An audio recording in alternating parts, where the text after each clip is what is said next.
Good evening, ladies and gentlemen. At this time, I'd like to ask all in council chambers to turn off or at least set to vibrate your cell phones and electronic equipment. Today's date is September 3rd, 2019, and the public hearing of the Stratford Zoning Board of Appeals will come to order. To hear those petitions advertised for this session, for those of you who are not familiar with our process, each petitioner or their designated representative will present their case to the board, and when they have concluded, board members will then have an opportunity to ask any questions they may have. I will then ask if there is anyone who wishes to speak in favor or in opposition to the petition. We ask all petitioners to speak clearly and directly into the microphone, and after all petitions have been heard, we will then recess to our administrative session. Interested parties are welcome to stay, however, only board members and staff will be allowed to speak at this time. And please be advised that clapping or shouting as a way of expressing opinions or on applications is not allowed or tolerated.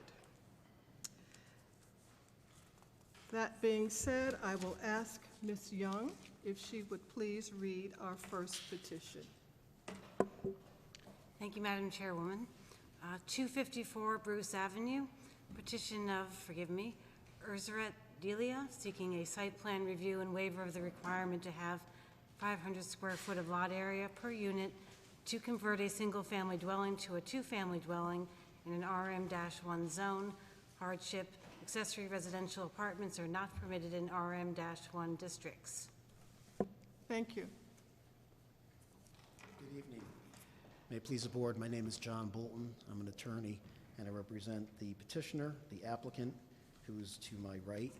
And I authored and submitted that document which cited the hardships and addressed the first letter that came from your department. I will say this, my client received a letter today. It's dated August 20th, but the envelope says it was mailed August 29th, and she just got it today, and apparently it appears to be some kind of an opinion letter from someone on this board discussing the amended application, if you will. And I just had a chance to take a look at it. There's nothing really earth-shattering in there, but I do have the envelope that shows it was mailed on August 29th, so I'm literally just seeing this now, although I don't think the discussion is anything that I didn't address in my application on behalf of Ms. Delia. I think we've done a good job piggybacking from the last hearing of addressing the parking situation, and my client's committed, if this variance is so inclined to be granted by this board, to limit the number of vehicles on the property to 2. There's already a 2-car garage in the back, and the amount of parking provided there now does meet the requisite amount required for each unit. I believe it's 1 car per each unit, and that's what the property provides. No question about it, it's a non-conforming use. There's no question it's a non-conforming lot. But if you go down Bruce Street, you know, to my left I see a bodega, a little supermarket with 2 homes right next to it, and then right after that I see an embroidery company and a factory. So the congestion on that street, I understand this board's concern, and it was pretty well stated at the last hearing from what I could gather in my notes. But we have no problem addressing that by limiting in a lease or whatever document I have to ultimately draft to make sure that the number of vehicles does not exceed what this board is comfortable with. And right now, I think a reasonable number is 4, given that, you know, there's a 2-car garage and whatnot in the back. So that's what was contained in the first part or first portion of my presentation. And forgive me, but I have to use these now. So at the last hearing, and I think it was a generous gesture on the part of this board, was to pursue an accessory apartment. That's the alternative. The problem is the alternative is not legal in that particular zone. It's an RM1 zone, and in order to get accessory apartments, they can only be in RS1, RS2, RS3, and RS4. 254 Bruce is RM1. So as written in the letter earlier today, or the one that I just saw now dated August 20th, there's a good discussion in there, and I respect it, about extending and increasing the nonconformity. If you were to pursue the recommendation or the alternative that was proposed at the last meeting by someone on this board, you would be increasing the nonconformity without a doubt. This variance also increases the nonconformity, but what mitigates the request for a variance here is that our nonconformity is very consistent with RM1, whereas an in-law apartment would not be. And so, given what I stated earlier, there's multifamily houses to the left, to the right, in front, and in back. As the letter today stated, there's some lots that are also in the same situation that are multifamily houses that are non-conforming, and there's some that are not. It's a very mixed bag on that street, all the way from embroidery to little supermarkets to multifamily to single-family dwellings. It's a potpourri. And to the extent that the property at 254 only meets 50% of the required criteria for having a two-family unit, it's not inconsistent with the purpose and intent and the police powers of the zoning board and of the zoning regulations of the town of Stratford. So to that extent, we did look at alternatives, one which was proposed by somebody on the board last time here. I don't want to attribute it to the wrong board member. With regard to exhausting the alternatives, it really boils down to three things. We either proceed with a variance under the strict scrutiny of this board and any other agency within the town of Stratford to make sure that all permits are acquired and everything's adhered to in terms of inspections. That's one choice. The second choice is not possible, which was the accessory apartment. And the third choice is to leave a home, which I actually saw today. It's a pretty big place. It's considered a single-family home, but it looks like a multifamily dwelling, and unless you market it to somebody like the Brady Bunch, that's going to be a tough place to put a family in, because you have egress in the front and in the back. I don't know what parent would be, of a family with kids, small kids, or even teenage kids, would be comfortable having their children on a floor that's got its own egress, and so in that regard, that's what really makes it a non-conforming use. It was a multifamily unit, illegally, from what I understand, for quite some time. It was able to handle it, although it was, again, illegal. It's got the 2 meters. It doesn't appear to have any issues with regard to the sewage or anything of that nature.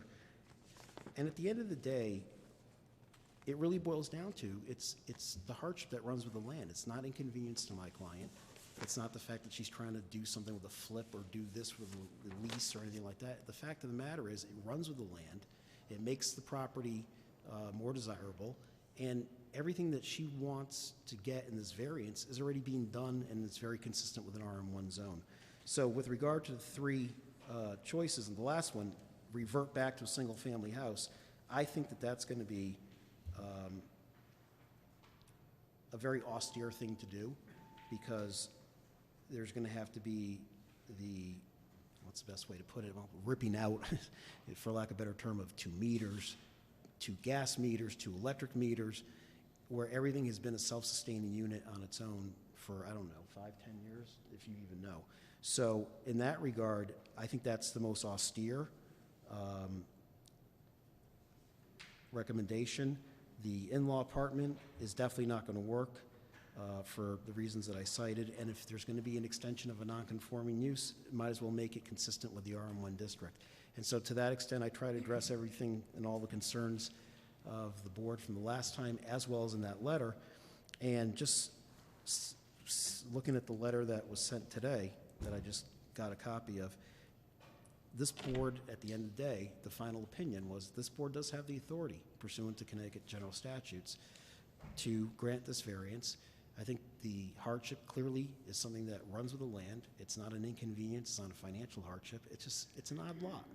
It's an odd lot that if you increase its nonconformity, you're not changing the character, you're not in any way disrupting the zoning scheme of the town.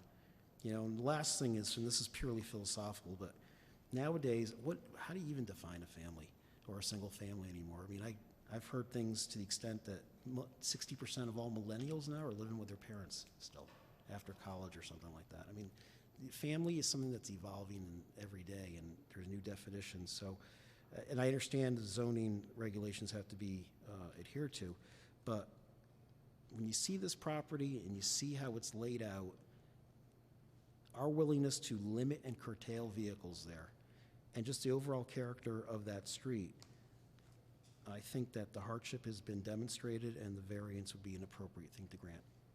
And I'd be happy to answer any questions. Are there any questions from the board? Ms. Young? Mary Young. For better or worse, I was the one at the last meeting who raised the issue about could this be addressed through the accessory apartment procedure? Right. So there's no question who was it, it was me. My recollection at the time was we were all under the pretense that that was a viable use, so forgive my ignorance, I've now been No, corrected. it was pursued, actually. It's not ignorance. It was something that was taken very seriously by my client. Well, I want to apologize for sending in someone on a wild goose chase if it ended up not being a viable alternative. My recollection from the, I think it was June meeting, was we explored with the applicant who would be residing there. You mentioned your philosophical take on what is a family, and I thought I recalled that there might be a family member for whom this dwelling unit might be created for. I don't recall if that is the intent. I don't know if you've shared that tonight or if you're willing to share that tonight.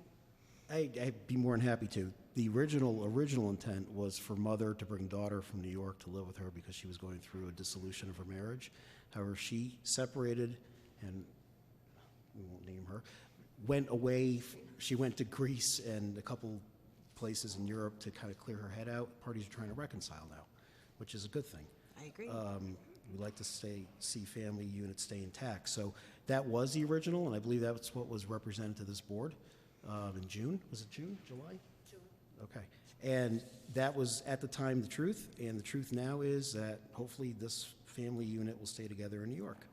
So not that that should be the guiding determination, but it certainly puts a little more of the burden on me to try to convince this board to get, to provide a variance. I mentioned that and asked the question to pick up on what you were offering about how do you define a family these days? Right. My understanding from my work in zoning enforcement is it has to do with the location of an independent kitchen in an individual dwelling unit.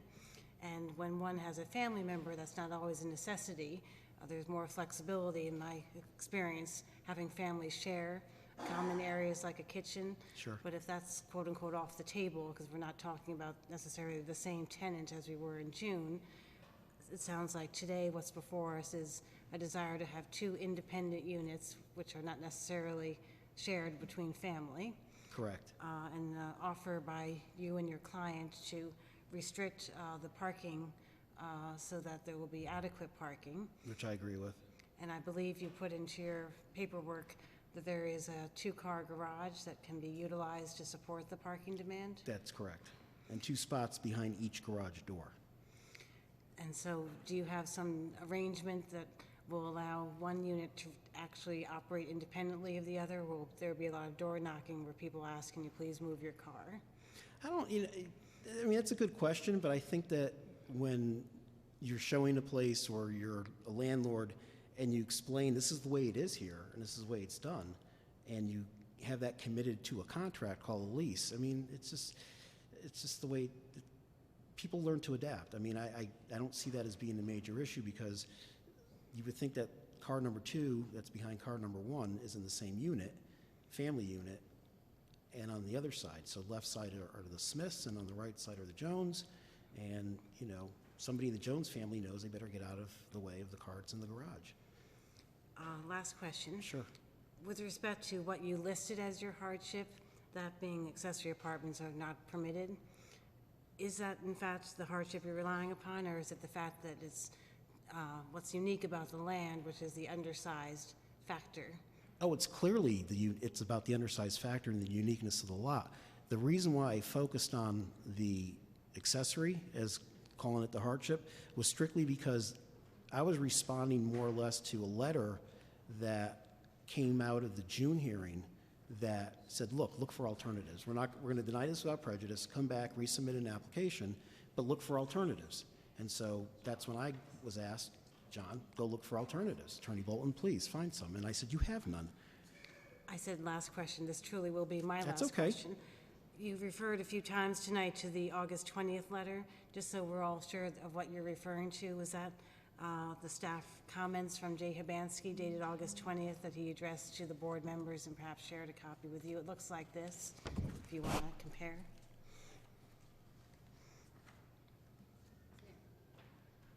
Yes, that's exactly it. Thank you. All I was saying was that I just saw that literally minutes before I got here. And No further questions, Madam Chair. Thank you.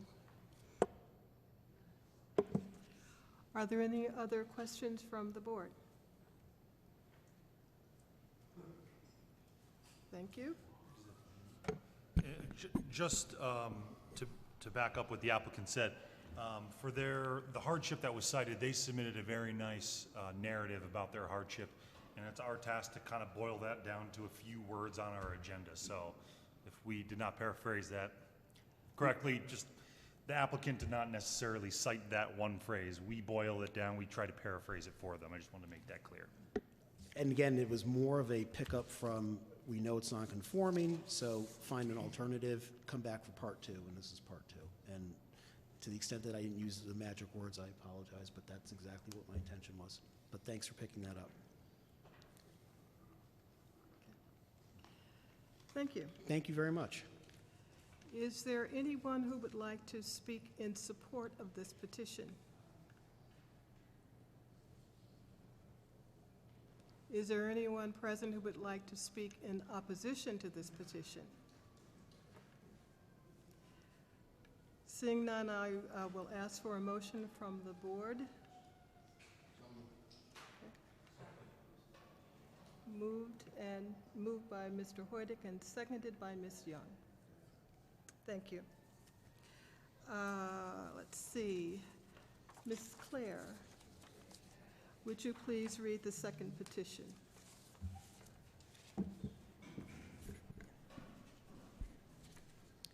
Nine Shoreline Drive, petition of Anthony and Karen Monopoly, seeking a site plan review and waiver, seeking to expand a non-conforming use to construct a deck incidental to single-family dwelling in an RS3 zone. The hardship, pre-existing non-conforming use. A coastal plan site review has also been submitted with this application. Thank you. Are the petitioners present?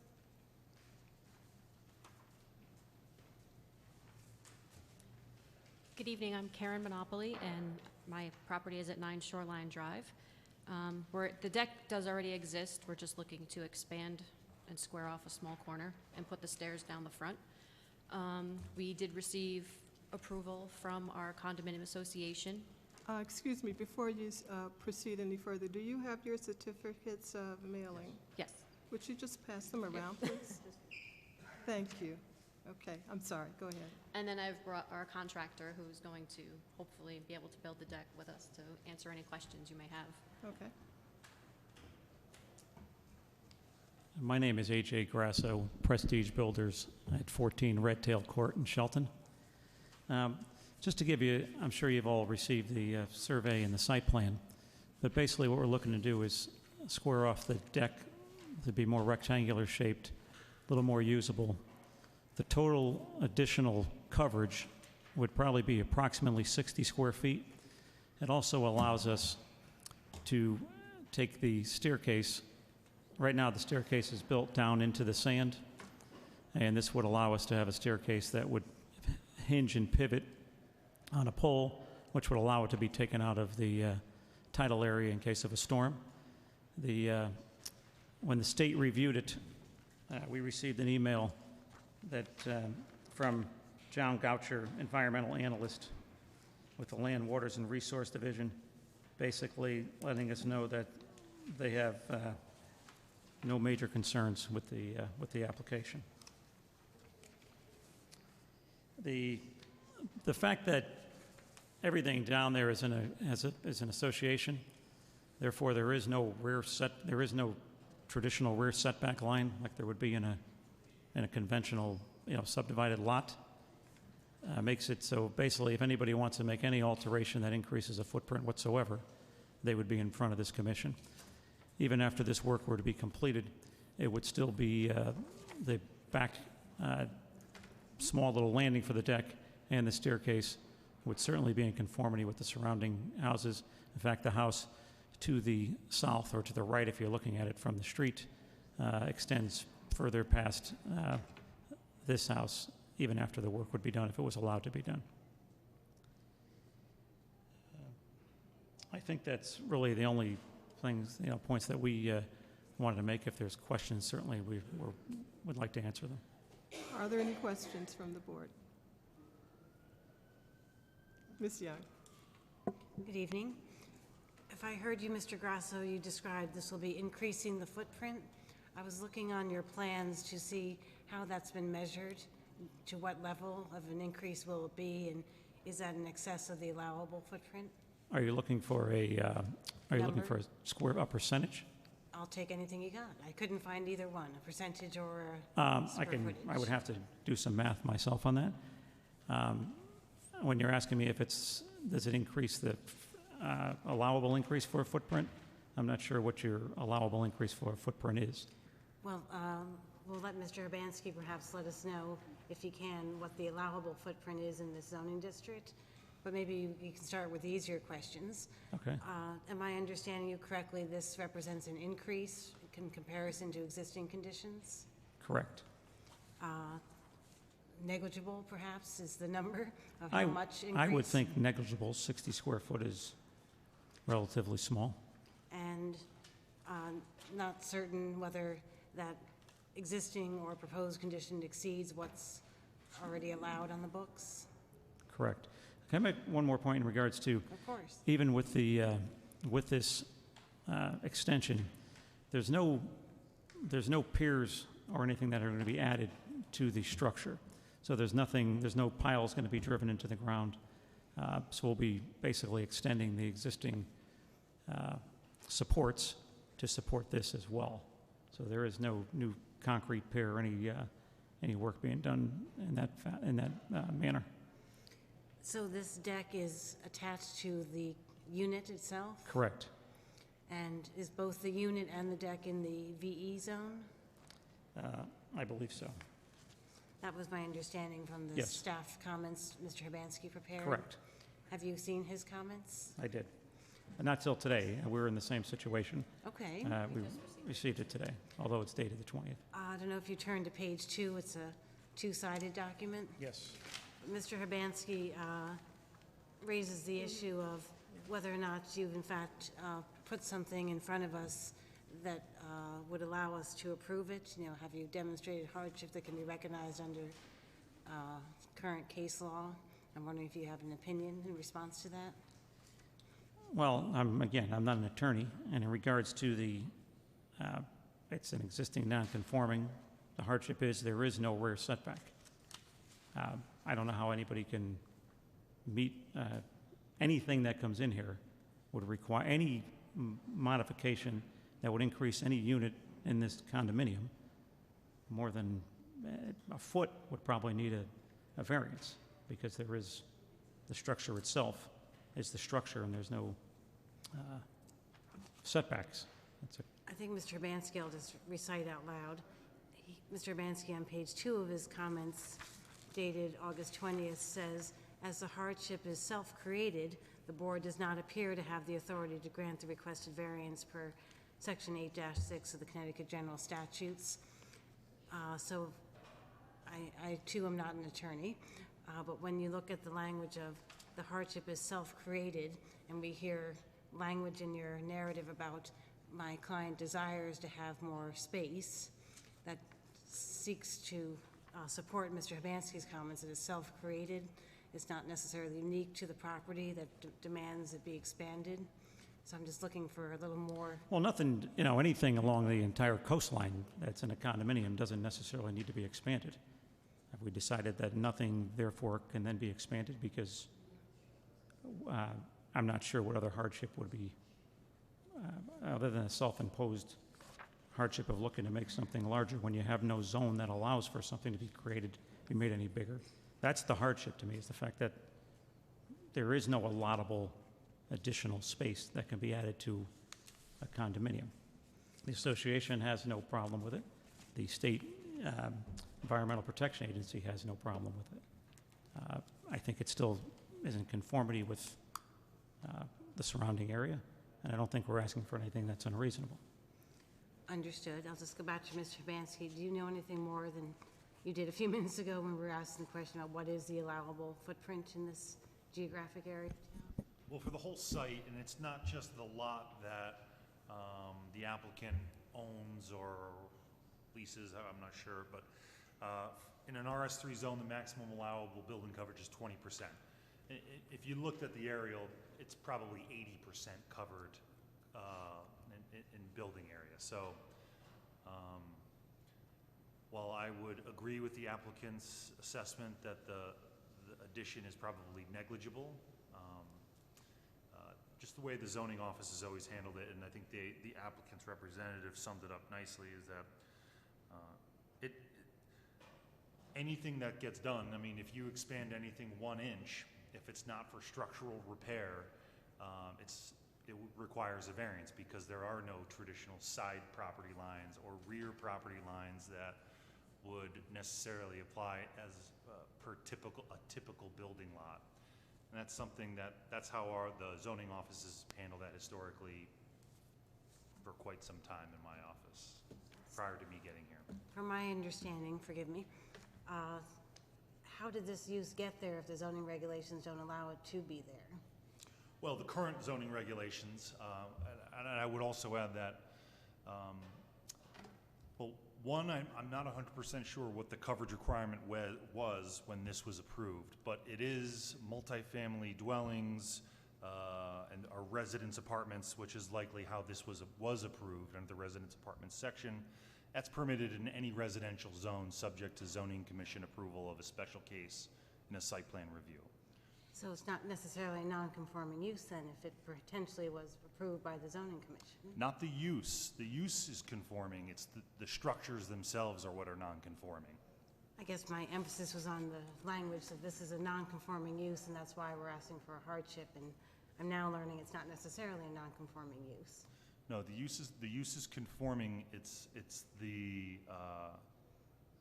multiple principal structures on one lot that makes it a non-conforming lot. The building coverage, I'm not sure, like I said, what the building coverage requirement was when this was approved. My guess is that there probably wasn't a building coverage requirement, because that is a somewhat relatively new regulation in Stratford. And I say relatively new, maybe 20 years, 15, 20 years. So if a member was so inclined to support this, could they cite comfortably with your support change in the regulations? Is the hardship they could rely upon? Because potentially it was allowed back when this was approved, and now due to the change in the regulations, it's no longer allowed as a permissible use.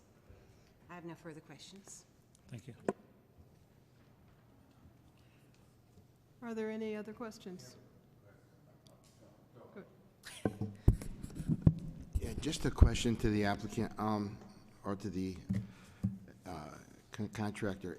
Did you give any other thought why you have to move that, other than for more enjoyment, for more deck space? Is there any safety issue that comes into play that you're better off exiting the way you are, or are you going to put extra handrails on there? Is there anything that would make it seem that you're enhancing the safety factor of adding this stairway? Well, putting the new stairs in where we have them certainly makes for a, you may be familiar with the fact that any new staircase that's put in down in the coastal area, if it's anywhere where there could be high water, floods or high water table, they need to be either secured so they can't possibly move, or they need to be set up so they're tear away, and then they've got to be secured so they can't float away and damage other surrounding properties. So this allows us to have to accomplish both. It does not have to be secured to the ground, so we don't need to put any more concrete into the ground. It can be raised out of the high water area and secured at the same way the rest of the structure is secured. So yes, it would be a safer way of doing it. All right, thank you. Mr. Petroselli? Here's a question for Mr. Urbanski before we're going. The board does not appear to have the authority to grant the requested variance. Can you explain, I mean, can we act on this, or you're telling us we can't? Well, all I'm trying to do is lay out what the board has the statutory authority to do. In order to meet the hardship requirement, there has to be something physically unique and about the property that makes it impossible to comply with the zoning regulations. Now, there are provisions within the zoning regulations, specifically, I think it's 14.2.1, that say that if the deck was in disrepair or there was a structural concern, they can replace that deck as is. They have a pre-existing right to reconstruct the deck as is, not 1 inch larger. But as soon as they start expanding that non-conformity, that's what is going to trigger the variance. So in that sense, that's why I commented that the hardship that's being claimed, that it's pre-existing, or the hardship is that, or I'm sorry, the expansion of the deck is what's actually creating the hardship. They could keep it just as is, minus 60 square feet. And I know that sounds harsh. I'm just trying to explain the regulations here. So with that being said, there are I won't say the Zoning Board of Appeals here in Stratford, but there are Zoning Board of Appeals who approve variances all the time that don't have a hardship. But it's, Well, but not here. maybe I can address this in a different way, and maybe the hardship is different, where you were explaining how, from a coverage standpoint, if this was approved, I'm not quite sure how old these units are, but if the back in, what year was it ago? So if it was, so let's say 40 years ago or so, that 35, 40 years ago, that it was built, and it was conforming to the town at that point. I don't know if they have an 80% or a 70% or a 90% coverage in their original approval, which is part of the reason why the monopolies had to go back to the homeowners association before they can even think about going to get a permit. Is there a way to find out if we actually meet what the coverage requirement was from the original approval? Because if that were to be the case, then the hardship would be that it meets the original approval, but it doesn't meet your conformity because there is no rear setback lines on a condominium. I mean, am I better off researching that and seeing if maybe that's a better approach to see what the coverage was granted? Because then it would have been prior to zoning making a percentage coverage requirement 20 years ago, or about when you think it might have been made. Well, I would defer to the board if that's something that they wish to have more information and allow the applicant to do a bit more research as to what was originally approved.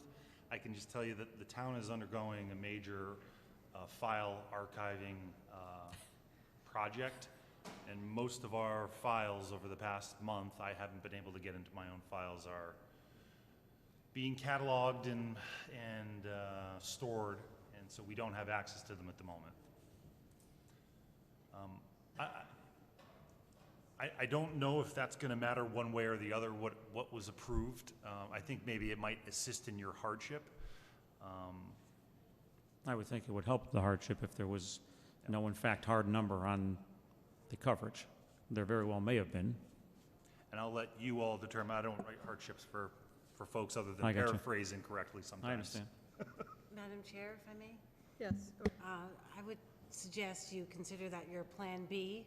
I think Plan A is the form that you're in front of us Okay. tonight. Should that fail, I think you have a recipe for how to approach Plan B. Okay. Are there any other questions from the board?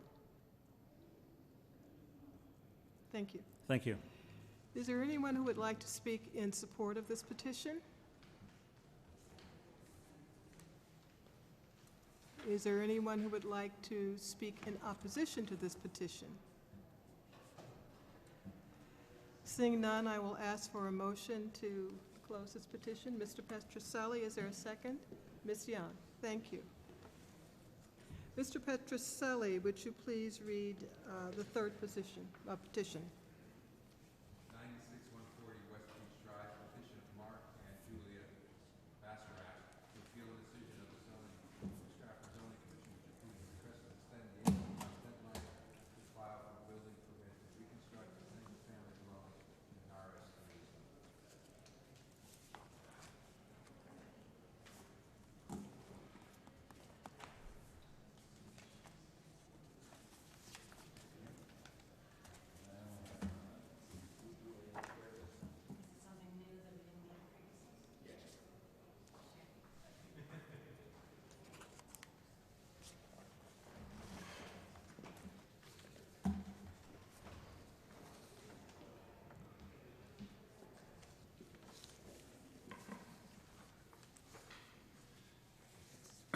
Good evening, Madam Chairwoman, ladies of the board, Madam Secretary, members of the board, and Town Attorney Florick. My name is Barry Knott. I'm a lawyer with the firm of Knott, and Dunn with offices at 1656 Main Street, Stratford, where I also reside. At this time, I'd like to submit the certificates of mailing and make reference to a folder of exhibits which I have just handed to each of you, to which I'll be making reference during the course of my presentation. Exhibit 1 is a copy of a project area site plan submitted by Donald Gorlow to the Zoning Commission in March of 2016, in which he sought special case approval to construct a year-round cottage on property owned by the West Lordship Beach Association, located between 98 and 102 West Beach Drive. Please note that I've highlighted in yellow on this Exhibit 2 the existing cottages at 98 and 102 West Beach Drive, as well as an above-ground deck located in the far left rear corner of property owned by Susan and David DeRosa, who live at 1 Fifth Avenue, which deck is located in close proximity to the cottage at 102 West Beach Drive and the proposed location of the Gorlow cottage. What you can see in this exhibit, if you use a magnifying glass, and I did that, is that there is a 7-foot side yard setback between the existing houses at 98 and 102 West Beach Drive and the cottage proposed to be constructed by Mr. Gorlow in between these two cottages. You can also see that I highlighted in orange the 34-foot wide open area leading from the parking lot to the Gorlow construction site between the DeRosa deck and the Bastarash house at 102 West Beach Drive. Now, I'd like to reference Exhibit 2, which is a copy of the same map that Exhibit 1 is, except this one is enlarged slightly, showing the proposed site plan for the Gorlow cottage. This exhibit shows the proposed cottage in exactly the same location as it was shown in Exhibit 1, and it's got exactly the same coloring designations as I just explained to you, the two cottages, the deck, and the walkway from the parking lot in orange. Now, Exhibits 3 through 8 are photographs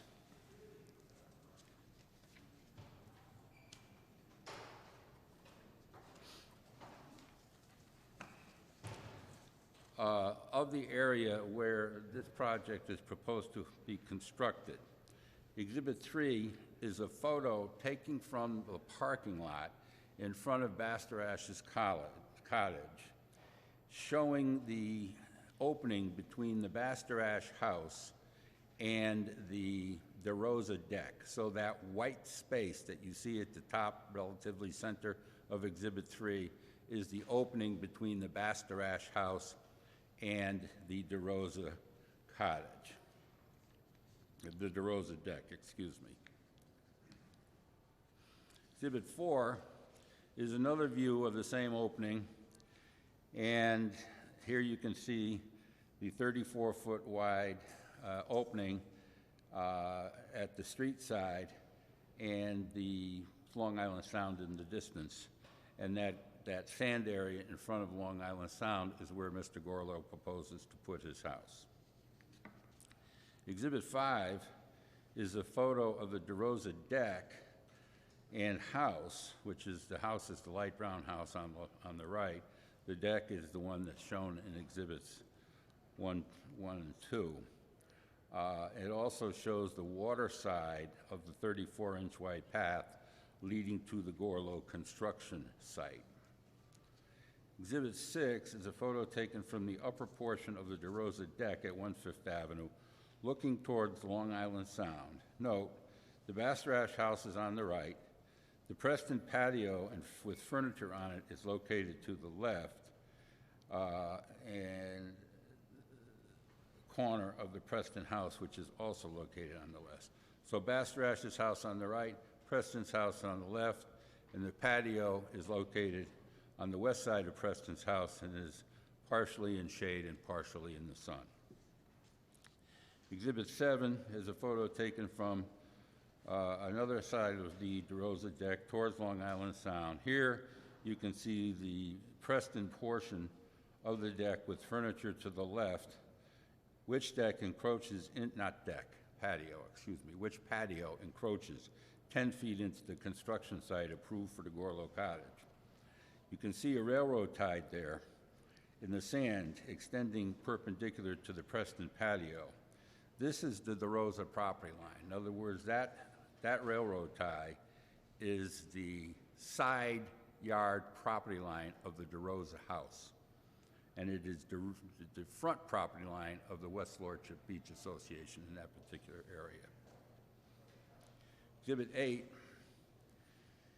is a photo taken from DeRosa's upper deck. Once again, you can see the railroad tie in the sand, which is DeRosa's property line. Now, DeRosa is not part of the association. They own their own lot. The lot is located on 5th Avenue. They have a house and a deck. Gorlow's house, under the zoning regulations, must be set back 10 feet from the DeRosa's property line, so it's got to be set back 10 feet on the water side of that railroad tie, which is the property line. And it can then extend 41.5 feet from the railroad tie to the bottom of the steps. The steps I'm referring to are Bastarash's steps, which you can see in the upper left-hand side of that photo. Bastarash's steps leading off towards the water. And I'll show you a memorandum later which highlights the fact that the Gorlow proposed cottage cannot extend any farther waterward than the setbacks of the existing houses. Now, I want to explain this petition. It's an appeal to the Board of Zoning Appeals from a decision of the Zoning Commission acting in its zoning enforcement capacity in approving the request by Mr. Gorlow to extend an 18-month deadline, which was ordered as a part of his approval by the Zoning Commission in order to obtain a building permit pursuant to his special case approval that he received from the Zoning Commission on March 22nd, 2016. Exhibit 9 is a copy of Mr. Gorlow's original Zoning Commission approval letter dated March 23rd. It references a meeting on March 22nd, and you'll note that one of the conditions of this approval is the project shall be developed in strict accordance with all building and fire codes for the state of Connecticut.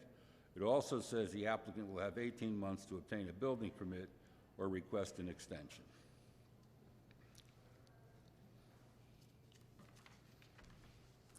Exhibit 10 is a copy of Mr. Gorlow's original BZA approval letter dated January 16, 2016, in which Mr. Gorlow was granted a variance to reconstruct his cottage between the cottages located at 98 and 102 West Beach Drive.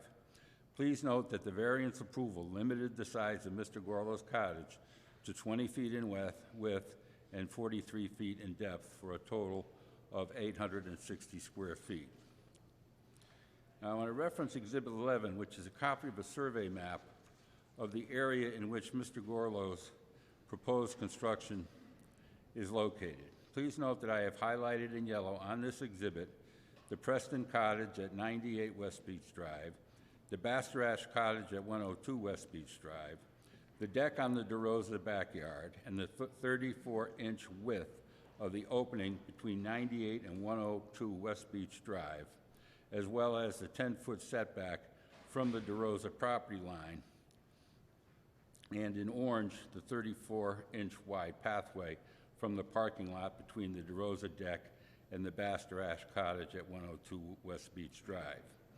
Please note that this opening fans out from 34 feet across. The opening where the construction is proposed fans out from 34 feet wide towards the DeRosa property to 40 feet wide as you walk towards the water. So in the back, it's 34 feet wide. On the water side, it's 40 feet wide. Exhibit 12 is a copy of a survey map of the area in which Mr. Gorlow's proposed construction is located. The difference between this exhibit and Exhibit 11 is that this exhibit shows the location of Mr. Gorlow's proposed reconstructed cottage in the same location that was depicted in Exhibits 1 and 2. So if you look at Exhibits 1 and 2, the location of the house in those two exhibits is the same place where I have the location of the house on Exhibit 12. Exhibit 10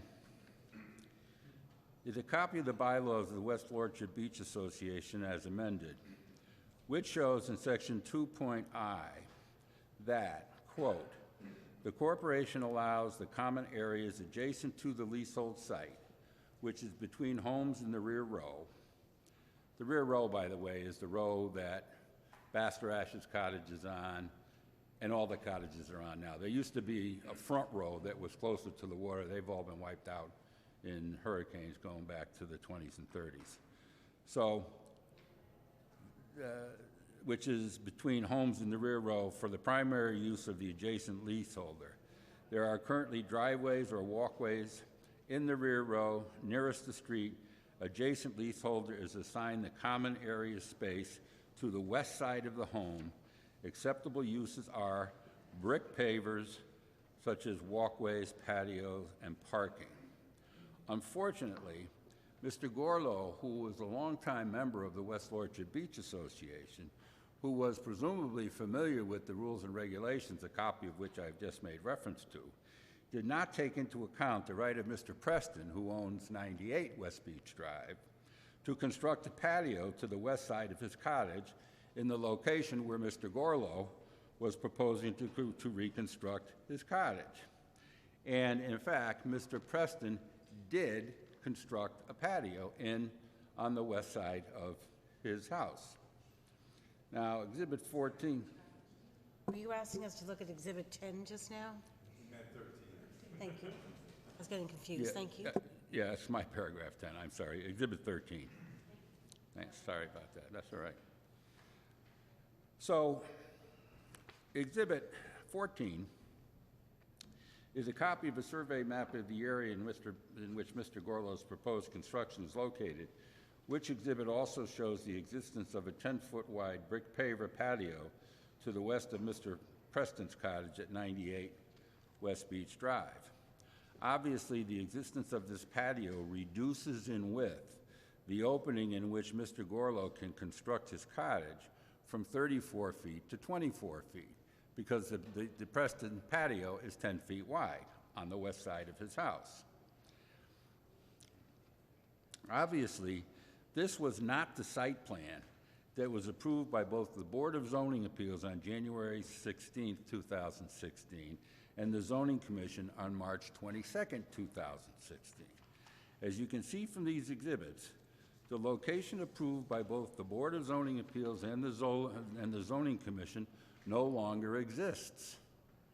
What was approved no longer exists. Consequently, the Zoning Commission should not have approved Mr. Gorlow's request for an extension of time, from which approval this appeal is taken. Obviously, this situation begs the question as to whether the zoning commission was made aware of these circumstances when it acted on Mr. Gorlo's request for an extension. In answer to this question, I draw your attention to the appeal to this board, which I filed on April 27, 2019.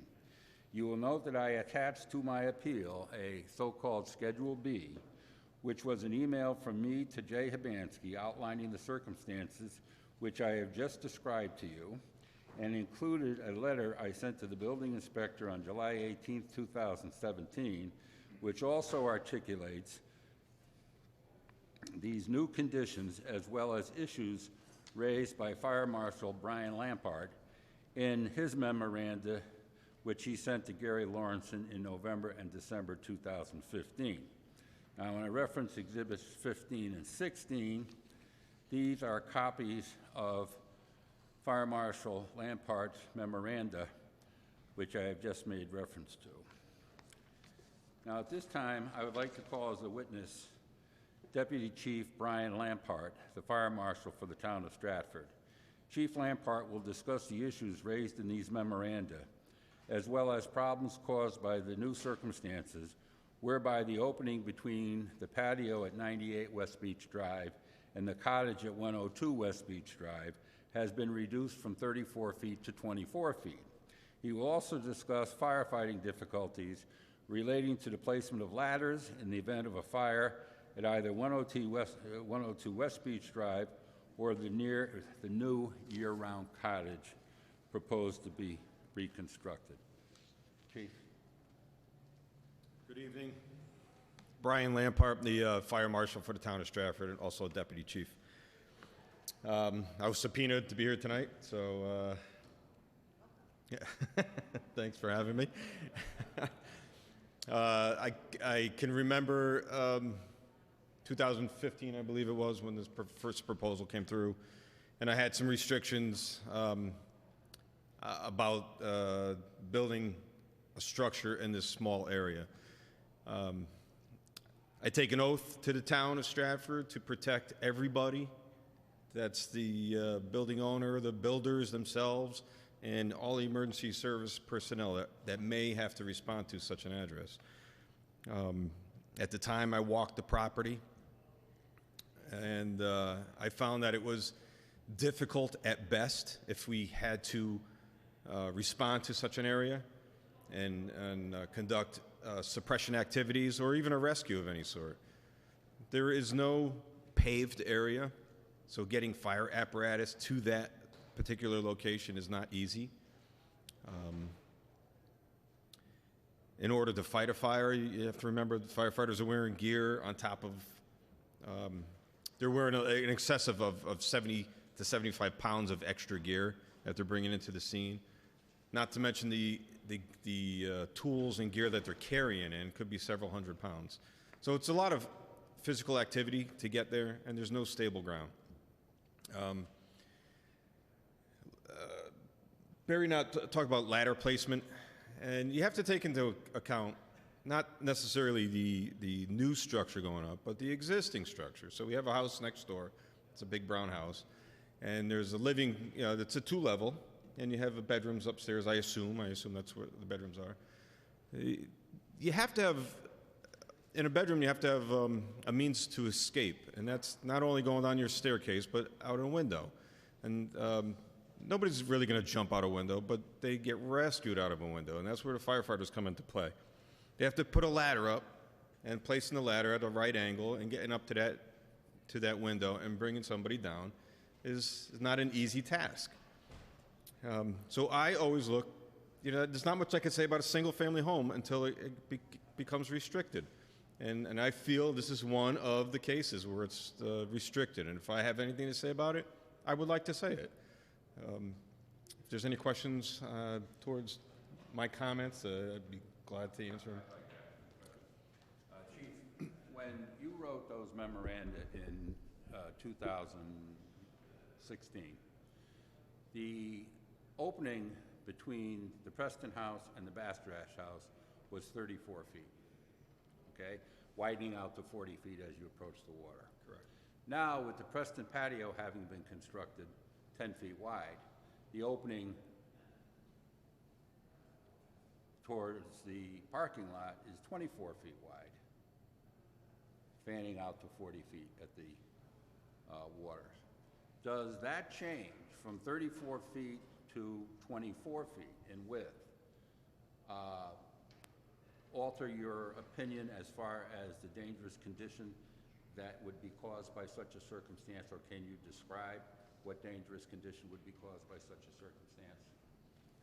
So the answer is yes. The simple answer is yes.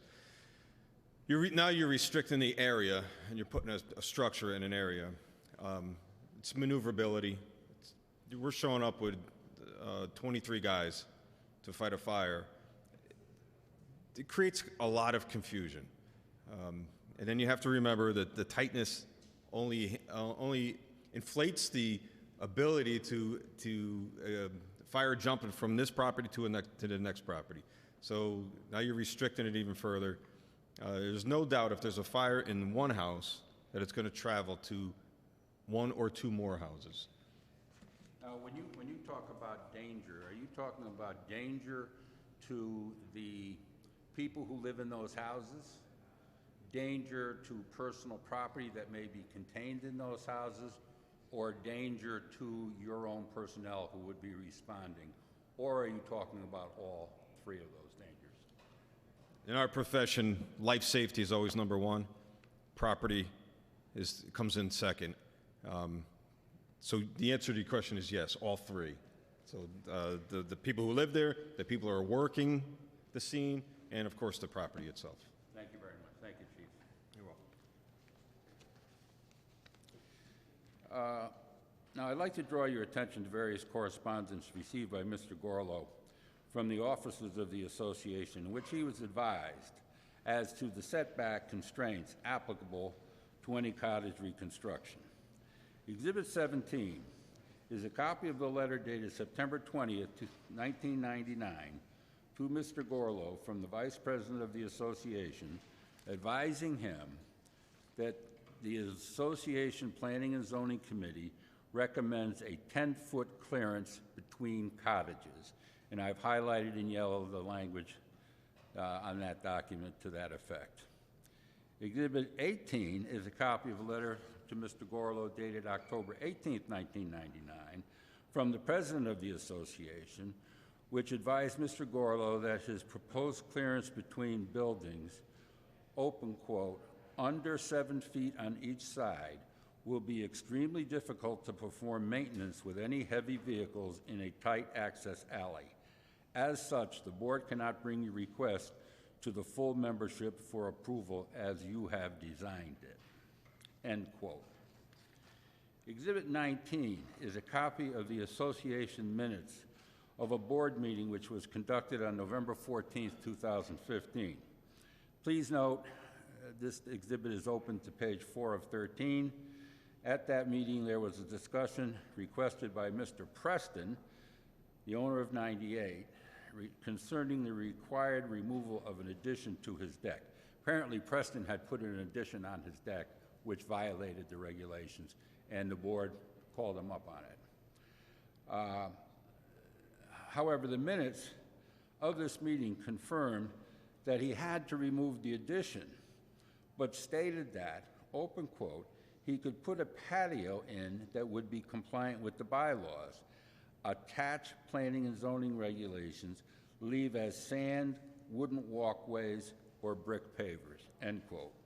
You will note that the date of this board meeting was prior to the ZBA and Zoning Commission approvals to reconstruct his cottage in the area between 98 and 102 West Beach Drive, which were received by Mr. Gorlow in January and March of 2016. These letters that I just made reference to, Exhibit 18 and 19, both occurred in 2015. So he knew in 2015 that what he was proposing in 2016 was not something that was satisfactory to the Zoning Commission. Therefore, he cannot now say that he was not aware of Mr. Preston's right to construct a patio in the location where Mr. Gorlow was proposing to reconstruct his cottage. Exhibit 20 is a copy of the minutes from the corporation's annual meeting of July 31st, 2017, page 404. Here, Mr. Gorlow apparently raised an issue with the board about Mr. Preston's right to construct his patio in Gorlow's building space. In response, quote, "The board pointed out that according to our driveway adjacent to home regulation, permission is not required to build a brick paver patio along the west side of a row 2 home. Therefore, we felt that Mr. Preston was compliant building there. Since the board still doesn't have approved plans for that spot, it was difficult to say that it was not allowed, except possibly along the back line of the patio. Gorlow's need to submit plans to the Planning and Zoning Board ASAP." Finally, Exhibit 21 is a copy of the minutes of the association's annual meeting on August 16, 2018. Please note on page 4 of 6, Keith Gorlow submitted one copy of his plans to the board. However, quote, President Martha Versace reminded him that he must go before the West Lordship Beach Corporation Building Committee, consisting of Chair Anthony Versace, Joe Lombardo, and Nancy Pun first, and then to the West Lordship Beach Association Board of Directors before the Town of Stratford approvals are requested. So, at a meeting of the board on August 6, 2018, the minutes reflect that Mr. Gorlow had not even submitted his proposed plans to the West Lordship Beach Planning and Zoning Committee, as is required for every application for one of these West Lordship Beach Association cottages or the cottages on Shoreline Drive. You don't come here until you get approval from the Planning and Zoning Committee of your association. And as of 2018, he did not have the approval of the association. So as you can see from the last sentence of the minutes, which I just quoted from Exhibit 20, and the above quoted language from Exhibit 21, Mr. Gorlow had not submitted his plans to the association by either the July 31st, 2017 or August 6, 2018, Exhibit 20 and Exhibit 21. Obviously, he should never have received approval from the Town Board of Zoning Appeals or the Zoning Commission without first having the association sign off on his plans. This was never done prior to the BZA and Zoning Commission applications, which were approved in early 2016. Therefore, under Stratford's prior standard custom with respect to zoning approvals at West Lordship Beach Association and on Shoreline Drive, those applications should have never been accepted or approved. Certainly now that the 34-foot wide proposed construction area no longer exists, the Zoning Commission should never have granted Mr. Gorlow an extension of time within which to reconstruct his cottage and winterize it for year-round use. Remember, Gorlow got approval from the BZA and Zoning Commission for an area 34 feet wide extending out to 40 feet wide. As of the time the Zoning Commission acted on his latest request for an extension, that 34-foot wide aperture was reduced to 24-foot wide, extending out to 40 feet. The Zoning Commission knew that when they acted on his request for extension, from which I have appealed to you. That is a different site plan.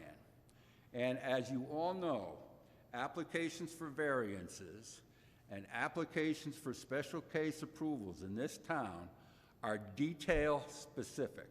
You've got to build whatever you got approved. If you're going to make a change to the plan after you get the approval, you got to come back to whatever board gave you the approval and get them to agree to whatever modification you're suggesting. And here he comes in with a blatant reduction in lot area from 34 feet to 24 feet, and the Zoning Commission says, yeah, all right, we'll grant you an extension. They were granting him an extension of a site plan that was never approved. The Zoning Commission never really approved a 24-foot wide site plan, and that's why I say that the Zoning Commission was acting in a zoning enforcement capacity the night that they acted on Gorlow's request for an extension. They were not acting on a site plan approval. They were acting in a zoning enforcement capacity, looking at the site plan that Gorlow had submitted 24 feet wide, and comparing it to the one that was approved, 34 foot wide. And as zoning enforcement officers, that night, they had the right to grant or deny that request. They granted it, and they were wrong to do so. Therefore, I have appealed to you to correct this injustice. Now, Mr. Smith, who represents Mr. Gorlow, has submitted a memorandum of law, which I'm sure he'll be talking to you about shortly, and I reserve the right to rebut his comments after his presentation. Thank you very much. Thank you. Do we have any questions from the board? Mr. DeCilio. Mr. Knott, on exhibit number 20, under Gorlow's, that you highlighted an entire paragraph, there's an unhighlighted line that says Mark Bastarash commented that he offered to settle for $200,000, and then the Gorlows said they changed their mind 3 weeks later. Can you elaborate on what that means?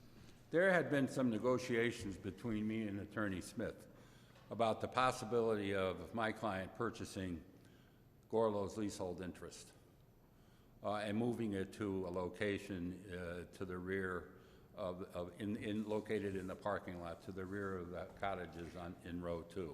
Because subsequent to all of this nonsense having taken place back in 2016, the association did approve a master plan that shows a bunch of cottages in the parking lot behind row 2, which in case a cottage got knocked down in a storm, the owners of those cottages in row 2 could rebuild in the locations to the rear.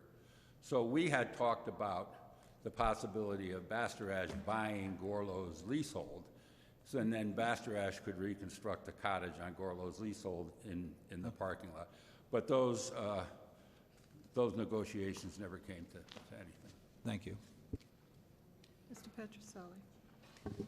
Yeah, just so I get this straight in my head, basically, by us granting the appeal that you're requesting, you're going to go require Mr. Gorlow now to submit a new application to zoning and a new application to Board of Appeals, because his time limit is going to run out on our extension.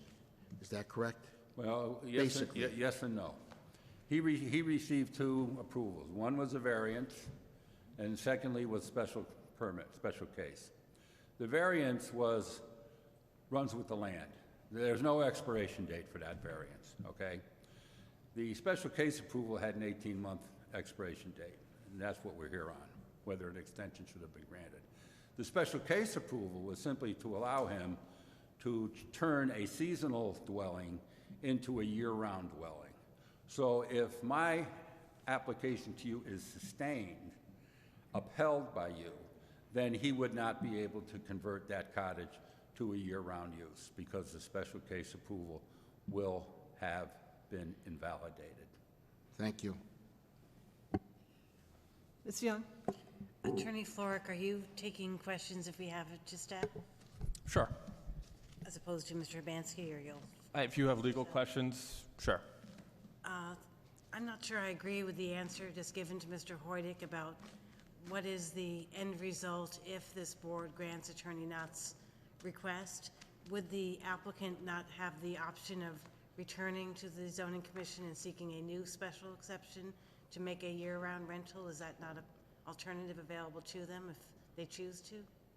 Well, Attorney Smith is going to be addressing, well, I'm sure after Barry's done. What happened in March of 2019 was, in 2016, the Zoning Commission granted a special case to the applicants, represented by Mr. Smith.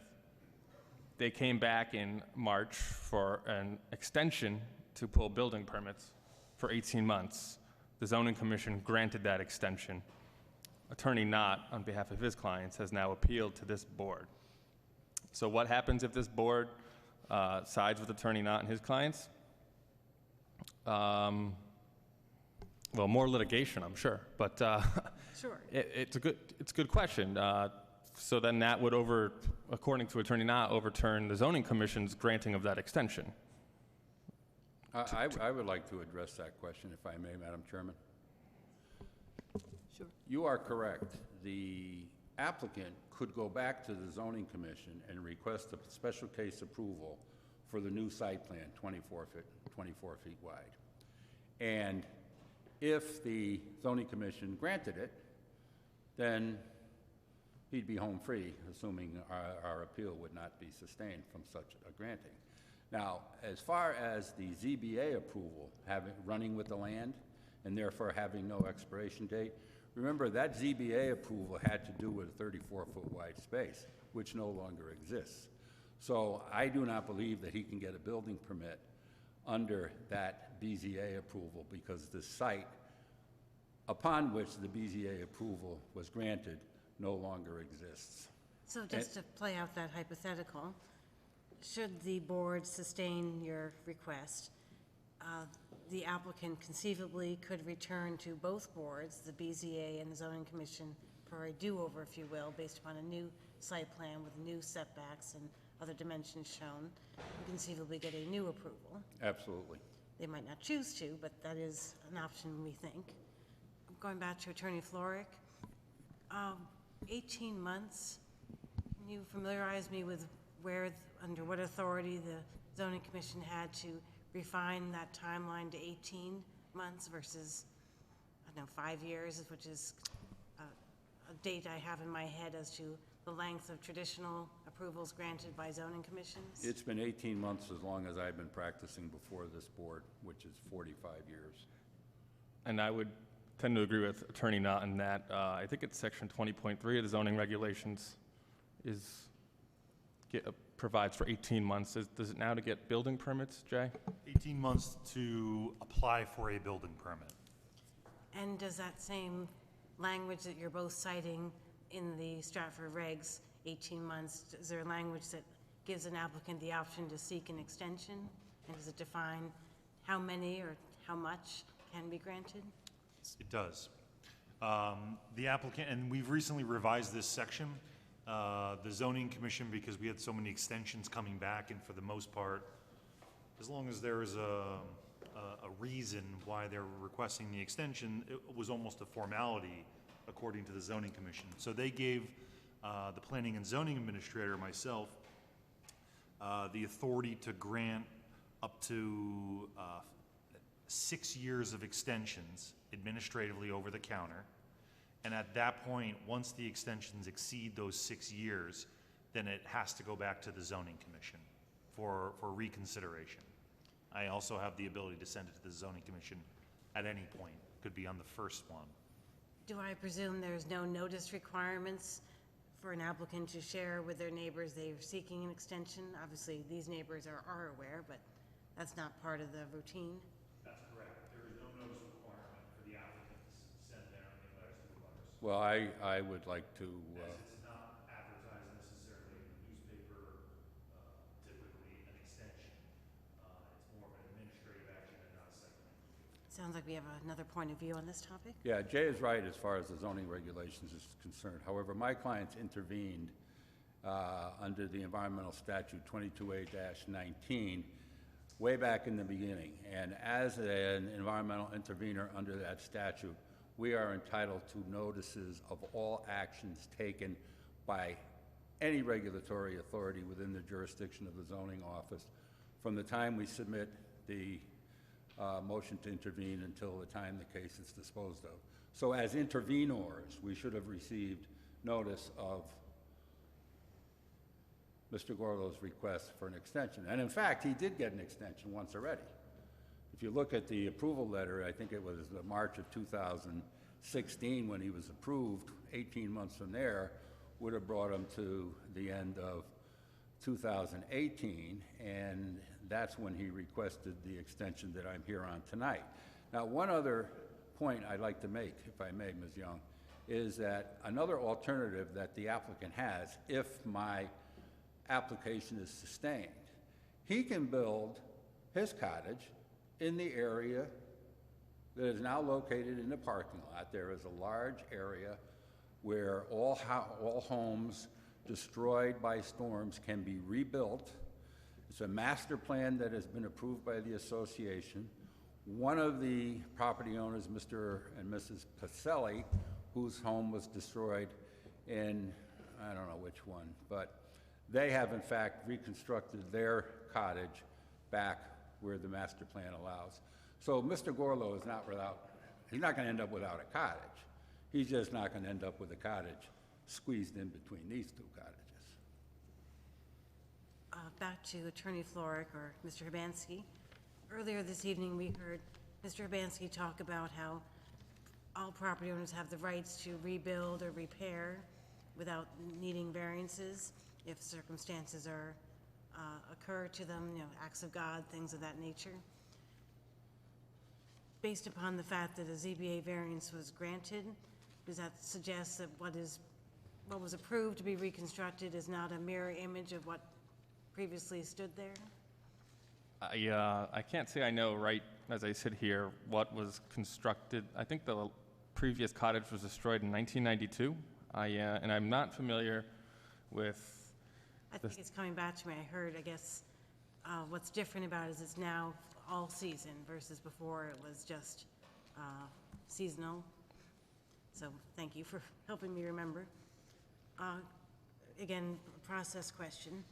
We heard Attorney Knott talk about the custom of the Stratford Planning and Zoning Department to give some kind of due diligence, if that's the right word, to private agreements made between associations and their residents. And somehow, if I understood him correctly, as some kind of prerequisite to making applications, there's a request for prove to us that the association has approved this. Is that because there's common ownership where they must authorize applications? Or is that just some kind of courtesy, in which case it's not really binding, but maybe a gentleman's agreement versus a responsibility of the Planning and Zoning Department, if I'm making sense? Yeah. So are you asking whether Barry Knott, I think, alluded to or a custom to get approvals from local, you know, condominium associations before somebody applies to a land use board? There's certainly not a zoning regulation I'm familiar that requires that. Nor is there anything on any of the applications that require a condo association sign off. I can say that typically an applicant will come through with a letter that they've gotten approved by their, that they have been approved by their local board. And the reason for that practice is because the town does not want to waste your time, the zoning commission's time, my time, everybody else's time, on an application that hasn't been approved by the condo association. That's a big waste of time. So we make them go to the condo association first. And I believe the rules and regulations of the West Lordship Beach Association require the applicant to go to their planning and zoning committee before they apply to the town. That may be, but I don't think we as a town are responsible for enforcing those private agreements Well, it's not a private agreement. It's not- between the condo unit owner and his association. No, I'm just telling you why the custom exists. Thank you. Can we go back to the fact that you've given us 21, exhibits tonight? You've heard me describe in previous meetings my desire to have more notice than less when you've gone to the trouble of compiling this volume of information, for which is very thorough and comprehensive, and I love the photographs. I don't know if those are yours or your clients', They're but mine. well done. If I understand, this application's been pending since April. Why the desire to land this 21 exhibits on us at the meeting rather than prior to the meeting? And I'm wondering if the property owners whose decision you're appealing were given the same 21 exhibits when you handed them to us tonight, so that we're all at least on the same page? Attorney Smith was given the same, and the folder that you were given. I would point out to you that under the statute that's applicable to this petition, you have 65 days from tonight, assuming you close the public hearing tonight, within which to make a decision. So it's not like you get the folders tonight and you have to read them all, digest them all, and make a decision tonight. That's not true. You've got 65 days to make a decision. And I submit that you should take as much time as you think is necessary. I appreciate that, and I am aware of that. I think it's often beneficial if we do leave this open, that we don't close it and consider this after the hearing's been closed, but consider it while the hearing's open, so that if we have questions, we have the benefit of hearing your responses to any questions that come up in our minds. Well, you can continue the public hearing for up to 35 days. Understood. Can I go back to the testimony you offered, the expert testimony from our fire marshal? Yes. If I understand correctly, Fire Marshal Lampert has already gone on record to the Zoning Commission expressing his various safety concerns about the location of this cottage, and for better or worse, they approved it anyway? That's correct. So there's nothing new that the Fire Marshal is telling us tonight that wasn't on record with the Zoning Commission? That's not true. That is not correct. The difference between then and now is then it was a 34-foot wide opening, now it's a 24-foot wide opening. Thank you. That is accurate in terms of distinction, which he did share with us, but my opinion, my conclusion is of most, if not all, of the same concerns he expressed under the original scenario he's expressing tonight about the location on sand and the difficulty of maneuvering equipment in an area for not just this proposed cottage, but all the cottages that are similarly situated must be challenging, for lack of a better description, for any fire personnel to manage in an emergency situation. Well, you got to bear in mind that Chief Lampart is not a paid expert that I brought here to testify on behalf of my client. He is an employee of the town of Stratford who is charged with the responsibility of protecting life and property.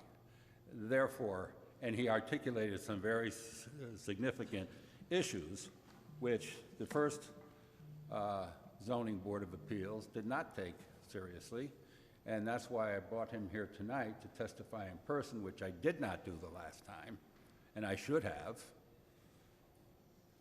Speaking for myself, and I think I can speak for others, we do take very seriously what the Fire Marshal, Deputy Chief has to tell us. We're very grateful for the service he provides to the town on behalf of all the residents. If I could go back to a factual point you brought up, an encroachment of a patio in the area where the cottage was originally approved. Whose encroachment is it, and how Well, it's not an encroachment. Well, that was the term you used. The patio is located to the west of the Preston cottage. It's 10 feet wide off the west side of the Preston cottage. In other words, it extends 10 feet into where Mr. Gorlow was going to build his house, between Bastarash's house and Preston. 10 feet immediately attached to Preston's house, there's a patio. It's not an encroachment because the regulations of the condominium association allow him to build a driveway, wooden this, and brick pavers, whatever was cited in those documents. Now, the other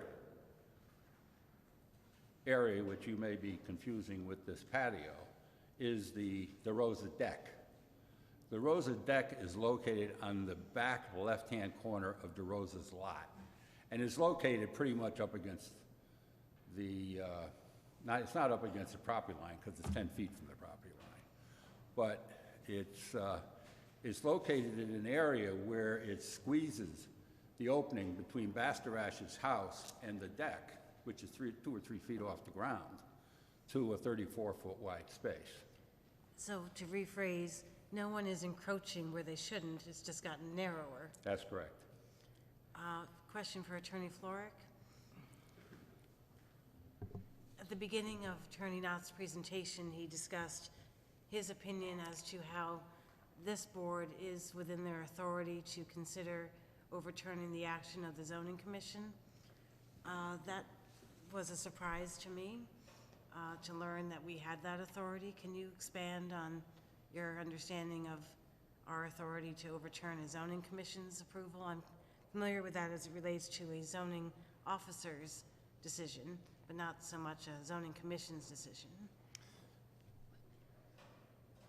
Sure. You're right. Normally, these appeals to your board come from decisions of the zoning enforcement officer or the planning and zoning administrator. We have a very unique zoning regulation in town of Stratford that Jay was just discussing, where he can grant administratively certain extensions himself, or by his discretion, he can refer it to the zoning commission to grant that extension. Now, so that is why Attorney Knott has appealed here. Now, you're about to hear from Attorney Smith, who I believe is of the opinion that this board has no jurisdiction to consider this appeal.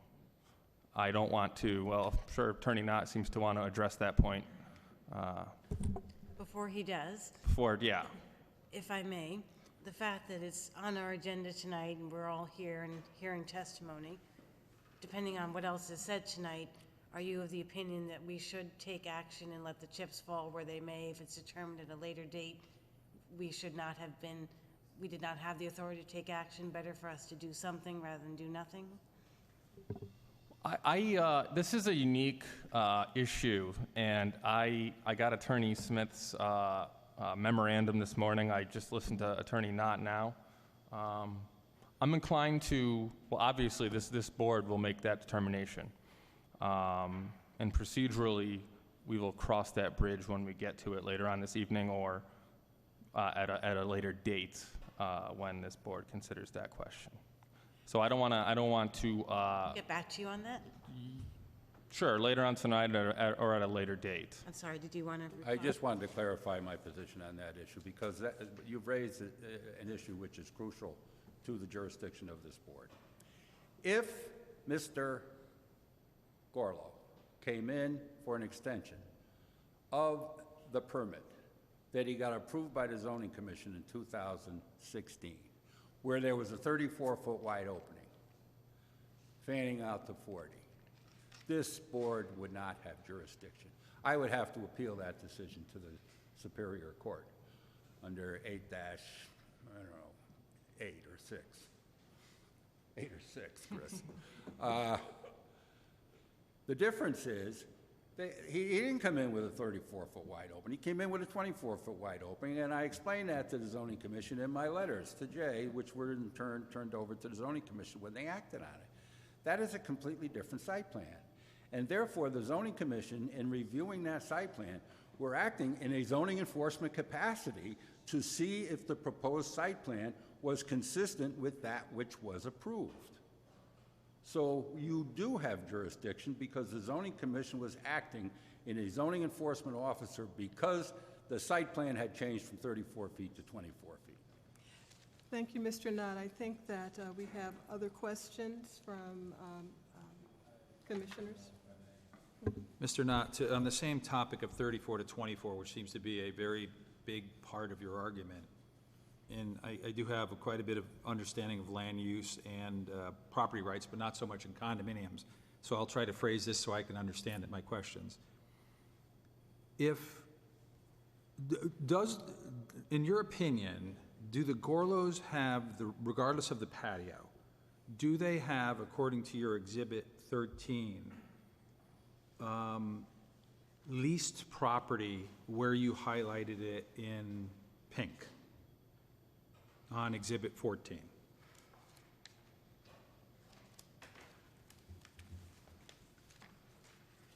Yeah, I have that exhibit. What's the question? So my question is the pink square, the proposed Gorlow cottage, Yes. referencing back your previous Exhibit 13, it talks about all corporate property not leased as common property. So do the Gorlows have leasehold interest from West Beach, or whatever this association is, to build it, in your opinion? Regardless of the patio, let's assume the patio didn't exist. Do they have the right to build the cottage there? Well, they never, from the association? They never entered into a leasehold agreement with the association with respect to this site. Everything was always subject to approval by the commission, the association's Planning and Zoning Committee, the Town of Stratford Board of Zoning Appeal approval, and the Town of Stratford Zoning Commission. So the association never got around to entering into a lease agreement with Mr. Gorlow on this or any other site. Right, so he had the approvals from ZBA and Planning and Zoning to Right. build on this site. Right. Subsequent to that, Mr. Preston. decided to build his driveway, patio, walkway, whatever you want to call it, which is common throughout this whole Exhibit 14. these cottages all exist, and then right next to them, they put up pavers and walkways, and Right. they can squeeze their Yugo in there or whatever they drive, great. And so my second question is would you say that Mr. Preston has leasehold interest in where he built his patio? Yes, he does, under the amendment to the bylaws, which I submitted to you in Exhibit. Okay, so yes is good. I think I understand that. So my final question would be, is if, let's say hypothetically down the road, this Gorlow cottage was approved, the area to the west, and there's no arrow of north, south, east, and west on this, which on any of these, so I'm assuming that's everything to the Long Beach side of these cottages. That area to the west, if that is the west, sort of where you highlighted in orange on Exhibit 14, he can build a pathway, a walkway of pavers adjacent to the Bastarash home, is that correct? With a zero lot line. Under the bylaws, he could. I mean, he can't get 10 feet, because Yeah. there's only 7 or 8 or whatever it Yeah, is. yeah. But he can pack that in. He's not limited to 10 feet. Pardon? He's not, under the bylaw that you've got a copy of, Section 2.I. Right. He can build as large a patio or driveway as he wants to. That section does not limit him to 10 feet. He just happened to have built one 10 feet wide. So you're telling me Mr. Preston could have built a 20-foot patio and Mr. Gorlow couldn't build anything? Exactly. But however, if Mr. Gorlow built his house, before Mr. Preston decided he wanted a patio, he could have blocked Mr. Preston from building a patio, so he really didn't have the rights. I'm confused on the whole, the chicken and egg thing here with the patio and the house. The that's all. application to go in this location never should have been made, because Mr. Gorlow should have known the rules and regulations of the condo association. Exhibit 13 allows Preston to build a patio on the west side of his house, where Mr. Gorlow was proposing to build his cottage. Was the cottage here originally? No, the cottage was out by the breakwater. Oh, okay, so this is not a rebuilding No, in the no, same no. location? There that was never- Mr. Oh, okay, I get it. No, there's no cottage here. Got it. Okay, now I understand. Thank you. Ms. Young, do you mind if, I think Mr. Hoydick has been waiting a while. Do you mind if he, no, you don't have one now? I know you had your hand raised. No? Okay, Ms. Young. I'm sure we're going to hear from Attorney Smith momentarily, and I'm just trying to frame what question is in front of us while I listen to more testimony. So Attorney Florek, you heard Attorney Knott describe, under what authority are we reviewing his request? And I think I'm understanding better his position. I'm not saying I agree necessarily with it, but I'm understanding it better. And I just want to get clarification from you that you still think it's ripe to be proceeding this evening. I believe I heard Attorney Knott say that he believes the ZBA, the Zoning Commission rather, acted on an extension which was not a mirror image of what they originally approved and therefore exceeded their authority, and therefore we're acting in an enforcement capacity, and somehow we have the authority to overturn that bad decision that they made. Is that what you heard? That seems to be the sum and substance of what Attorney Knott was arguing. And the fact that we're contemplating that suggests we may have that authority, although we are allowing you to consider that further and give us further guidance later on tonight or at a subsequent meeting? Well, I'm hesitant always to try to tell the board what to do, because I'm not an elected or appointed member of the board. That's for you guys to do. So I don't want to, sit over here on my side of the dais and say, you should find this. I don't think I agree with everything you just said. I'm just trying to make sure we have a procedural question answered about, is this ripe to be before us in terms of the form of the question that's put in front of us. I think I'm now repeating myself, and Attorney Knott may want to say more, but I think our chairwoman wants to get on to Attorney Smith. I just want to make a point of procedure. I may be right that you have jurisdiction. Chris may be right that you don't. Nobody in this room can tell us who's right. That is up to a superior court judge who's ultimately going to hear the appeal. So by all means, you should act on this petition tonight, because I can't say 100% for sure that I'm right, and I doubt that Chris is going to say 100% sure that he's right. If he does, it'll be the first lawyer I ever heard say 100% he's right. But definitely act on this thing. Thank you. Are there any further questions from the board? Okay, is there anyone who would like to speak in support of this petition? Is there anyone who would like to speak in opposition to this petition? Please. Well, I'm Attorney Smith. Good evening, everyone, Madam Chairwoman, members of the board, Mr. Hibansky, Attorney Florick. For the record, my name is Chris Smith. I am a land use attorney with the law firm of Alter and Pearson, and I appear before you this evening on behalf of Don and Gail Gorlow. Unfortunately, Gail, as many of you probably know, is not well and is not able to be here this evening. The Gorlows are individuals entitled to this special case approval that was extended by the Zoning Commission. That's the subject of this appeal. Now, we're here to oppose this, and what I'd like to do at first is, we're here to oppose it for basically 3 reasons. And I have to say that I really do think that this is improper, this appeal. I usually don't say those things. I've been doing this for 38 years. Barry has a few extra years on me, but I just think it's improper.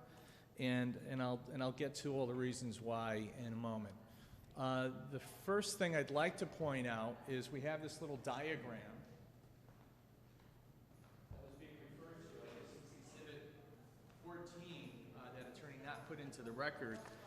That leasehold interest, that's the location, I believe, at least it was represented to us, that we applied for a special case approval under. And also we applied to this board for a variance to accommodate a single-family residence at that location. Now, Attorney Knott keeps saying that because Mr. Preston, who I don't even know and I don't believe even owns that any longer, because he constructed this 10-foot stones in the sand patio, somehow our site plan has been magically reduced by 10 feet. Well, Mr. Gorlow's site plan is still the site plan. Contrary to what Attorney Knott said, we did not ask for an extension of a new site plan. It's the same site plan that was approved by the commission, was appealed by Mr. Bastrich and a number of other people, and they lost in court. They lost that special case approval. They appealed the variance that was granted by this board, and they lost. And I'll get to that in a moment. We didn't change anything. That 10-foot patio, the stones in the sand, that does encroach into this leasehold interest. We did have authorization from the association. We had that submitted with the applications when we submitted those to the Zoning Commission for the special case approval, as well as this board for the variance approval, that again, you approved based on a record, they appealed, and they lost. So, the Zoning Commission extended the special permit approval, or special case approval. No different than if they had extended a site plan approval, or a special exception, or your planning commission extended a subdivision approval. I don't think people appeal those extensions to the ZBA. Where do they appeal them? To court. They have appealed that to court. The extension, nobody said that. The extension that was granted by the Zoning Commission in March of this year is on appeal in court. And we had a status conference with Judge Bellis, running the Bridgeport court system at the time. The administrative judge, I think she was. She's now up in Waterbury. And I even offered to Attorney Knott, I said, look, you've got this appeal in front of the ZBA. It's not proper. I'll stipulate on the record in court that that's not where you're supposed to go, that you're supposed to go under 8-8. You appeal the Zoning Commission's decision to the court. And I'm willing to stipulate that that's the right one so that we don't have to go and do all what we're doing tonight here with the ZBA. And he wouldn't do that for whatever reason. I did, so I brought up whether you have jurisdiction or not. I brought that up in court in a status conference. And over the weekend, I woke up and I said, you know what, I really ought to just memorialize this jurisdictional issue for this board. And typed it up Saturday, worked on it a little bit on the weekend, and I did get it out, and I sent a copy to Attorney Knott today. I think it was around noontime.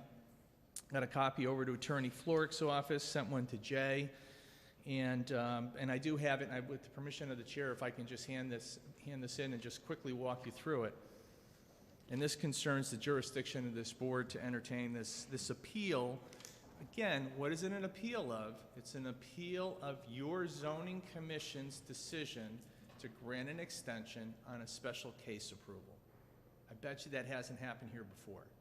But with permission of the chair, Yes. if I may. I always love this place. This is so Yes, you can pass it over. Give it to board member Ian. So here's the original. And I have copies. And Attorney Florick has a copy, and so does Bill.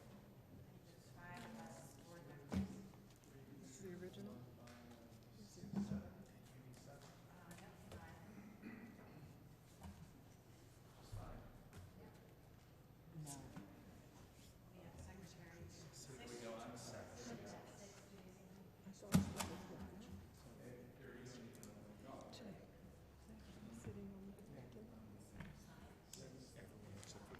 I think Attorney Florick has mine.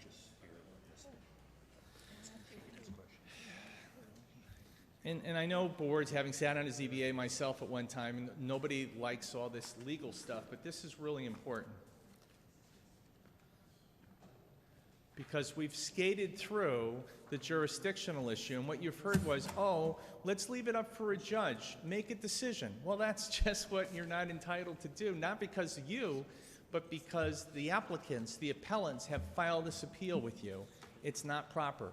And it's certainly proper for you to look at it, whether you're conversing with your town attorney, with your planner, and say, do we have appeals of extensions of other special cases, site plans, subdivisions?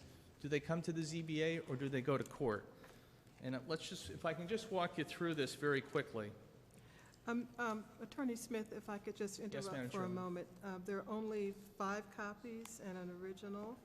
Oh, 6? Okay. I have another one if you need it. Yes, I need one. Miss, You have the original?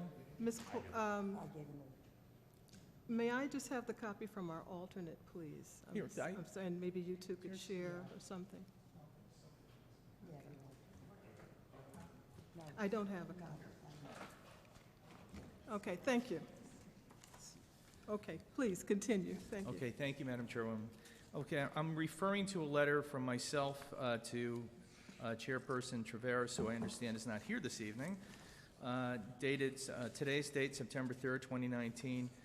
And at the outset, it does indicate that well, I'll just kind of paraphrase going through it. First paragraph representing Gail and Don Gorlow concerning the above referenced appeal of a decision by the Zoning Commission, not Mr. Hibansky, the Zoning Commission, to the Zoning Board of Appeals. Specifically, the subject ZBA appeal involves an alleged appeal pursuant to 8-6 of the Connecticut General Statutes, we're going to come back to that momentarily, of a decision by the Zoning Commission on March 27, 2019, to administratively extend the time frame associated with a special case approval to the Gorlows to convert a seasonal residence to a year-round residence as provided by, and these are important, sections 3.22.1 of the zoning regulations. The special case was initially approved by the Zoning Commission in March of 2016. This ZBA approved the required variance in order for the Zoning Commission to approve that site plan, which is 34 feet, which is what my client intends to build, even though we have the stones and the sand patio. That's an encroachment. That's a property right dispute issue that I'm going to get to in a moment. It has nothing to do with this board. And the related, and as I say in footnote number 1, the Zoning Commission's approval from 2016 was appealed. This ZBA's approval of the variance was appealed to the Superior Court, because why? Decisions by the Zoning Commission and the ZBA, and we won both. We prevailed in both. And a copy of both of those decisions is attached to this document, and this will come a little later concerning something called res judicata relative to trying to relitigate some things that we heard about when the variance was applied for 3 years ago, as well as the special case approval with Chief Lambert, with all due respect. Going down the back to the first page at the bottom, the Gorlows respectfully represent to this ZBA that this appeal is improper. Specifically, it is well-established Connecticut law that the explicit statutory remedy for challenging a decision by the Zoning Commission of Stratford or the Zoning Commission of any municipality in our state is to appeal the Zoning Commission's decision to the Superior Court as provided by 8-8 of the Connecticut General Statutes. They did that. They're not here by mistake. They're trying to get another bite at the apple, and I'll come back to that, and it's improper. Their proper appeal of the Zoning Commission's approval to extend my client's special case approval for the site plan at 34 feet, forget that stone in the sand patio thing, is on appeal in Superior Court, and Attorney Knott has to file his brief in a couple of weeks on September 19th. But just reading on, indeed, it's important for the ZBA to understand that the appellants who filed this appeal to you also filed an appeal of the Zoning Commission's extension to the Superior Court. And again, that's on appeal in Bridgeport. Their brief is due on September 19th. I have to file a brief approximately 30 days thereafter.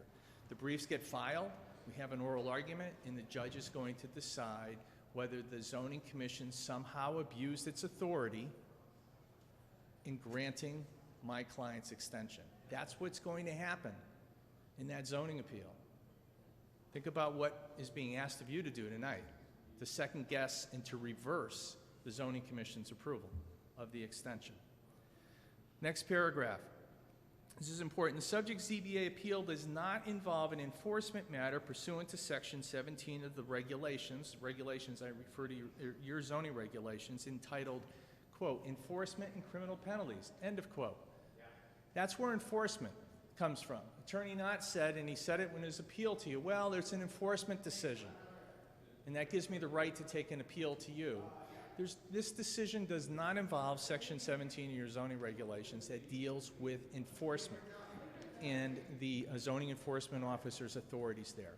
If this was an enforcement matter, have these things, then we would appeal it. Somebody could appeal it to this Zoning Board of Appeals. It's not an enforcement matter.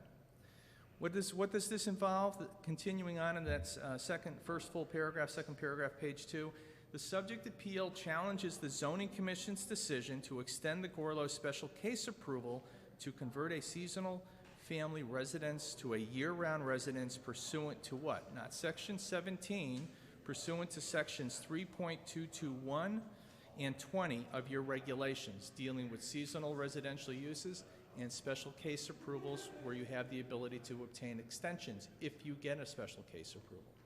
And I know you have all sorts of ideas on, there's all these different types of uses in your regulations that are subject to special case approval, not just converting from a seasonal to a full-time residential use. Continuing on, these provisions of the regulations explicitly refer to an extension of a special case approval for a seasonal to year-round single-family residence conversion as what? An administrative approval. It's like a site plan. You meet all the requirements, you get it. We go to the Zoning Commission, we'd like an extension on exactly what was approved, appealed, and we won in court. Not something that's reduced by 10 feet. My client didn't submit any plan to the Zoning Commission a few months ago in March when they obtained their extension. It's the same plan. If somebody wants to leave a patio there trying to obstruct, and I'll get to this a little later, my client's valid nonconformity with that residence, they're subject to having a lawsuit, I suppose. We have remedies. It's private property rights. Again, not something for the Zoning Commission or the CBA, and we'll get to that in a moment. Well-established law on that. These provisions that I just cited to, special cases, Section 3.221 and 20, these provisions make no reference whatsoever to the extension of the special case approval constituting an what? Enforcement action. No reference whatsoever as a remedy for a violation of the zoning regulations. My client's not in violation of any of your zoning regulations, just trying to get an extension, which we got from the Zoning Commission, which was appealed to the Superior Court and is pending now in Bridgeport. Continuing on to the next paragraph. Section 8-6 of the Connecticut General Statutes provides in pertinent part that the ZBA has the authority to entertain appeals of what? Quote, where it is alleged that there is an error in any order, requirement, or decision made by the official charged with the enforcement of your zoning regulations. 8-7, another statute governing your authority, also makes reference to decisions by, quote, the official charged with the enforcement of the zoning regulations, end of quote. What's been appealed here? Not a decision by your zoning enforcement officer or the official charged with the enforcement of your regulations. It's a decision by your zoning commission to extend a special case approval. Sounds different than what you're authorized to hear, doesn't it, under 8-6? It is. Jumping down to 8-8, the next paragraph, 8-8 of the Connecticut General Statutes provides in pertinent part that any decision by a municipal zoning commission may be appealed to the Superior Court. Again, my client's request for the extension of the special case was made to your zoning commission. Your zoning commission approved it. It's been appealed as provided by this statute that we're looking at here, 8-8. That's the appropriate remedy, not an appeal to this board trying to come up and relitigate all these things and then throw out at you, oh, well, don't worry about it. We'll all go to court and the judge will decide who's right on this. Well, I'm not going to say 100%, but 99.9%, I think I'm right on this one. This is not the place to be. It's in court, where they are, and they're exercising their rights to go to court. They're not losing anything if you say, this is not the appropriate thing. We don't want to open the door to everybody appealing every extension on a site plan, coastal area management, site plan, special case, special exception, or a subdivision, appealing it to the ZBA.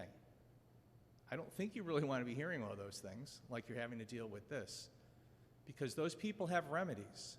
And our court, Supreme Court has said, I think it was in Hall, that every remedy, it's by statute and it's explicit. Decision by zoning commission, Superior Court. Decision by your official charged with the responsibility of enforcing your regulations can go to the ZBA.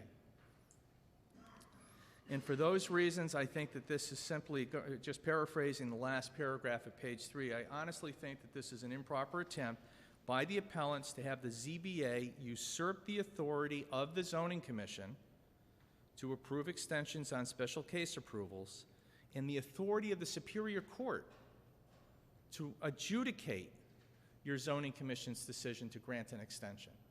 That's what's being asked of you here. You've got a case, they appealed, it's in court, we're briefing it. And they're saying, oh, why don't you guys come in and we'll revisit all this stuff so then I can go to the court and say, well, I got the ZBA to reverse the extension. Zoning commission granted an extension. These people have a statutory right, they're exercising it, they're in court. We're gonna get a decision from a judge in Bridgeport as to whether the extension was properly granted. From a judge under 8-8, not from this board with somebody claiming that this is somehow an enforcement action and thereby giving you the ability to hear it. I respectfully submit that that's just not the case, and that's what my letter says, and I would submit to this board that it's not so much that you lack it, but you do. You lack the requisite jurisdiction, not through your own fault. They shouldn't have appealed to you. They should just appeal to court, which they did, and it's being adjudicated there. And I think, again, it's dangerous precedent for you to act on this application on the merits. I think you're telling everybody in this town, if there's an extension on a site plan, a CAM approval, a subdivision, here we are at the ZBA. We're willing to entertain appeals from you, and we'll decide if the zoning commission or the planning commission properly granted that extension on that site plan or on that subdivision approval. I don't think you want to go there, and quite frankly, it's well-established Connecticut land use law that it doesn't go to you, it goes to the court, which is where they are. So that's the first argument. In all honesty, you have no jurisdiction over this appeal. We shouldn't be here. The next item is res judicata. Now, most of the issues raised by the appellants this evening, they were already, and Board Member Young raised this quite well, were already brought before this board when you approved the required variance for the Gorlow single-family residence on January 5th, 2016. 2.5 years ago. We heard the same stuff. We didn't have the chief here, but the chief had plenty of emails.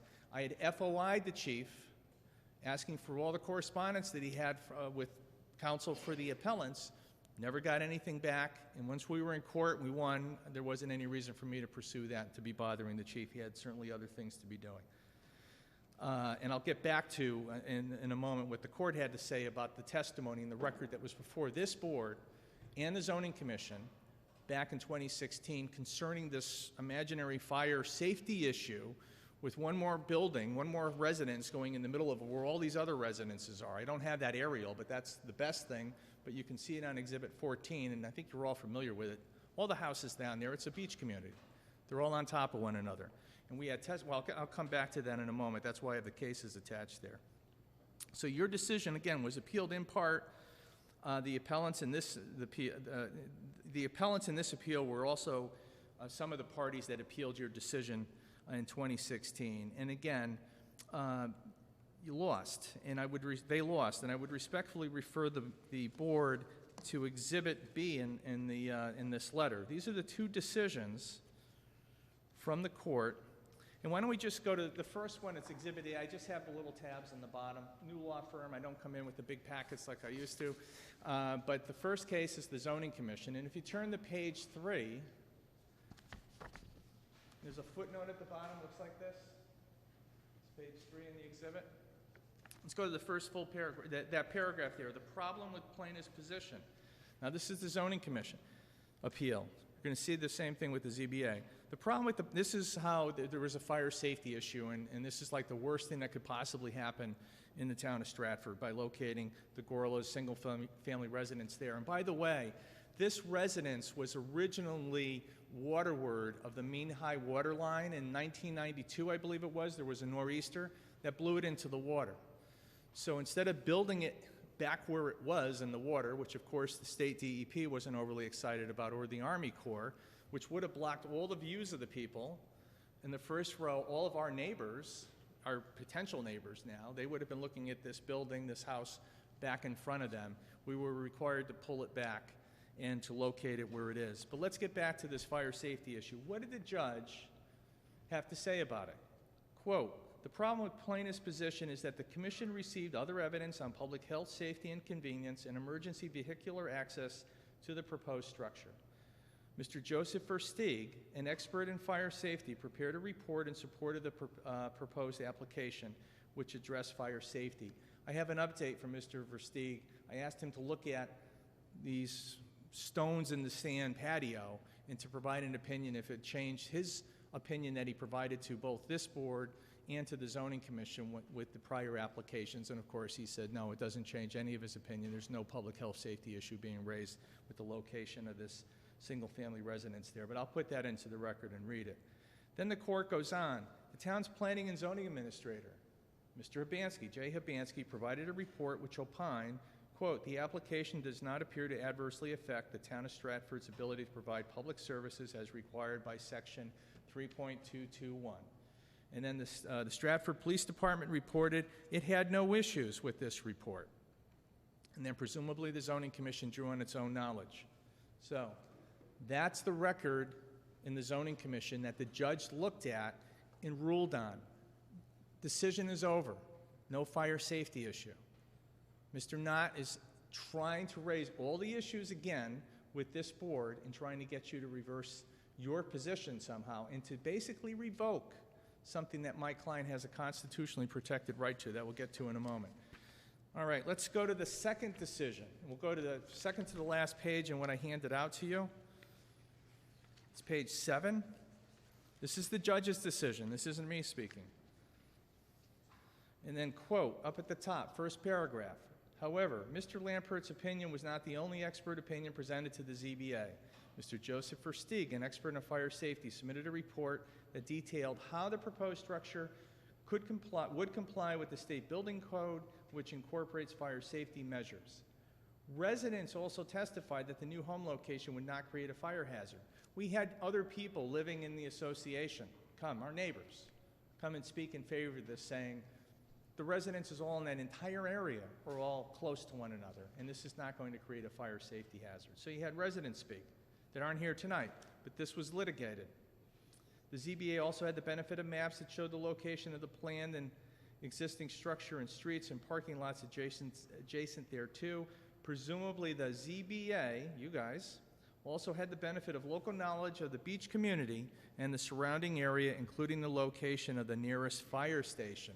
All that was discussed. You were not convinced in 2016. The Zoning Commission wasn't convinced in 2016. Bless you. It was appealed, and the court agreed with you, agreed with us, not a fire safety issue. So, that's been litigated. Something called res judicata. It's a legal tentative concept that you can't go back and keep relitigating things that have been litigated. This is done.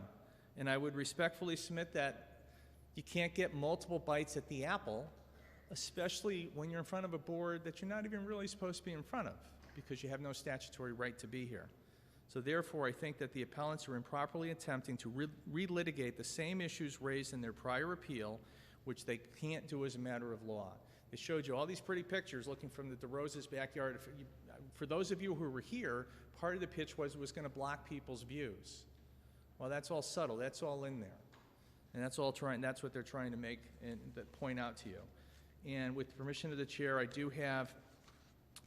asked Mr. Versteeg, I said, I have a sneaky suspicion if I have to go forward with this hearing that they're going to try to raise the issues that we litigated already in court.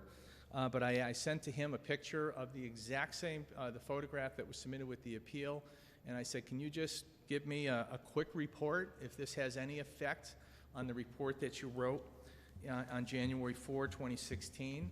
And he said, well, Chris, I mean, it doesn't. I said, well, I need something in writing so I can give it to the board so it's part of the record. So he did. And what he did is it's a memo to me, or a letter to me, dated August 30th, 2019. It states, quote, I have reviewed the submitted materials depicting a new patio consisting of stones placed in the sand concerning the approved single-family residence, and find that said patio does not alter my professional opinion as stated in the previous letter of January 4, 2016, where he outlines very specifically, I'm going to give you each a copy, between the building code and the state fire code and the ability to access this house from two different angles, two different areas. It's even better than most of what you find in most of your neighborhoods, being able to get from two streets. So that was all part of the record, and if I may hand this over to Board Member Young, just would like to have that part of the record. 1, 2, 3, 4, 5, 6, and I have one for Barry.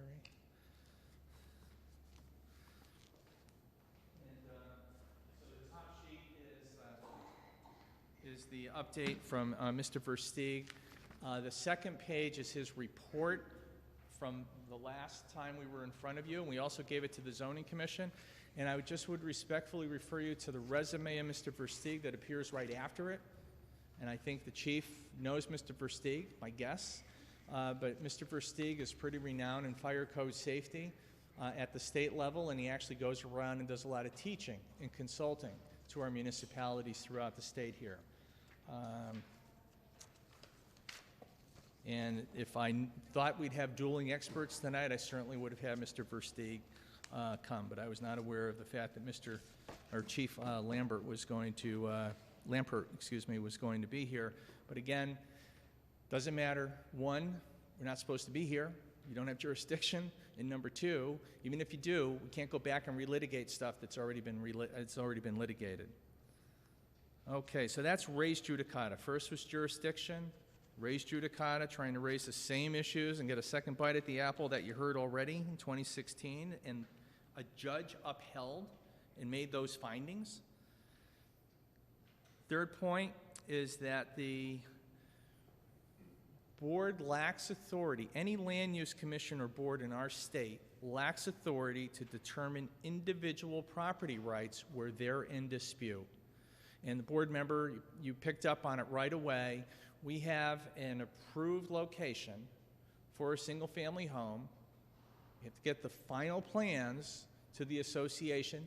They authorized us to come in with those applications that were approved by this board for the variance and by the zoning commission that they just extended gave us additional time on, my client additional time. He's been having to deal with his wife's illness, and that's why we're here this evening. Otherwise, this would have been built already. But somebody, either Mr. Preston on his own, or somebody came up with the idea, let's go put the stone patio in the sand and go 10 feet out, and then say, oh, Mr. Corlo, even though you got it approved, because it came in afterward, you can't build now. And magically, 34 feet, we're talking, and then it somehow becomes there's this narrow little 24-foot thing. We're going to build the 34 feet. If we have to go to court and litigate it with the people who own the stones in the sand, we're going to do that. If we have to go get an injunction so we can put the pillars in, we're going to do that. What the commission extended was what was approved in 2016. There's no change. There's no enforcement authority. That's their whole argument, is that they approved something less, and that's enforcement. I mean, come on, be serious. How could that even be enforcement? And we didn't ask them to approve anything less. We asked for an extension of what was approved in 2016. We got it. They appealed it, and a judge is going to tell us whether the zoning commission properly approved it or not. We have a lot of cases. Here's something. We have well-established land use law that a, quote, land use commission cannot determine property rights, end of quote. Who said that? Bob Fuller. You know that little red book that everybody always cites to? Connecticut Land Use and Practice?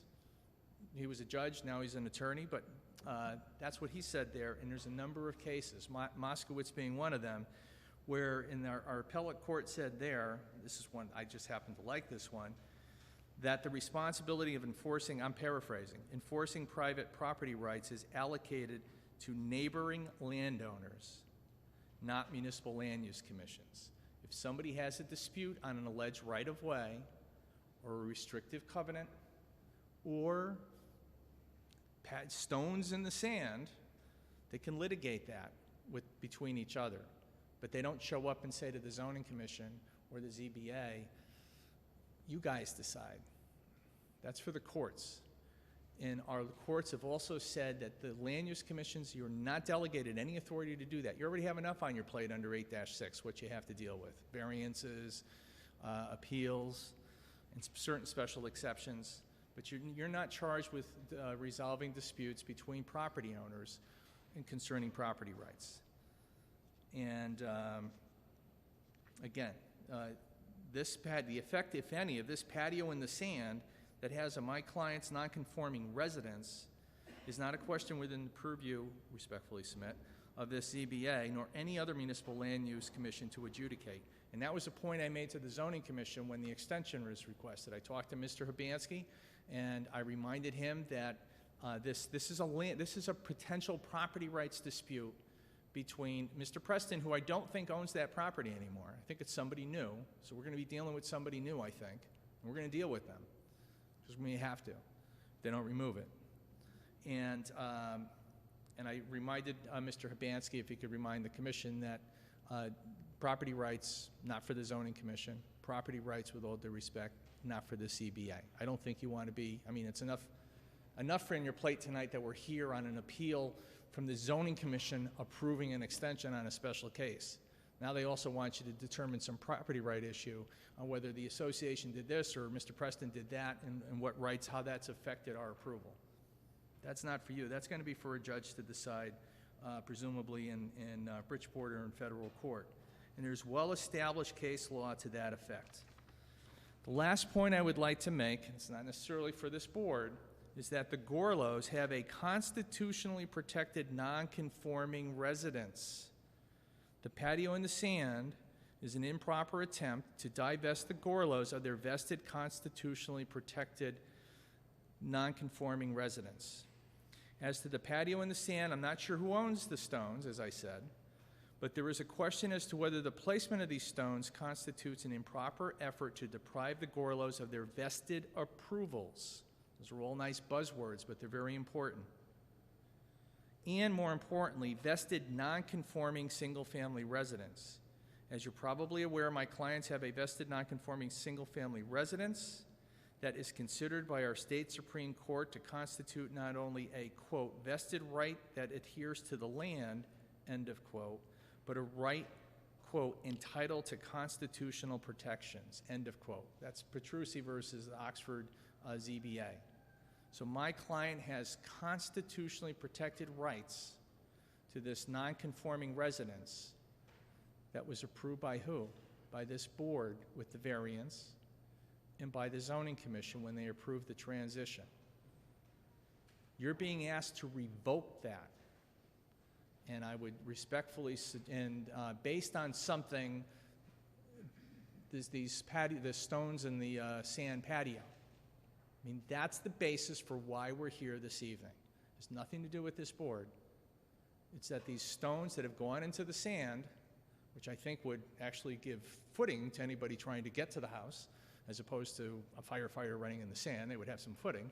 But the point being, it's a property right issue, and this is an effort, and I think it's improper, to divest my client of a valid non-conforming right. And my client has remedies, and I've already talked to them about that. But I would also just implore upon this commission, one, you don't have jurisdiction. Chief Lambert, that's great. Nice to hear from you again, but we heard already. It was litigated. We won. And we can't go back and relitigate these same things over and over again. And what really is the heart of the issue here is this little stone patio in the sand, and that's a property right issue between my client and whoever owns those stones. And depending upon what happens there may be litigation, there may not be, but that's for us to deal with there, not for you to resolve tonight or at any time in the future, because the courts are very clear. It's just not, it's not for you. So I would respectfully suggest that for the foregoing reasons and request respectfully that you deny or dismiss this improper appeal. You have no jurisdiction for it. They're here trying to get you to revoke an extension on a permit, on an approval by the Zoning Commission. That's the appeal. The appeal is from the Zoning Commission's decision to extend my client's special case approval. And it's on appeal in court, because they already took it there. And when I brought it up, there's no reason for us to be at the ZBA. We have it in court. No, create a record here. Well, that's what we're doing, and we're wasting, quite frankly, we're wasting your time tonight. But I have to create a record, and just a couple of comments. I mean,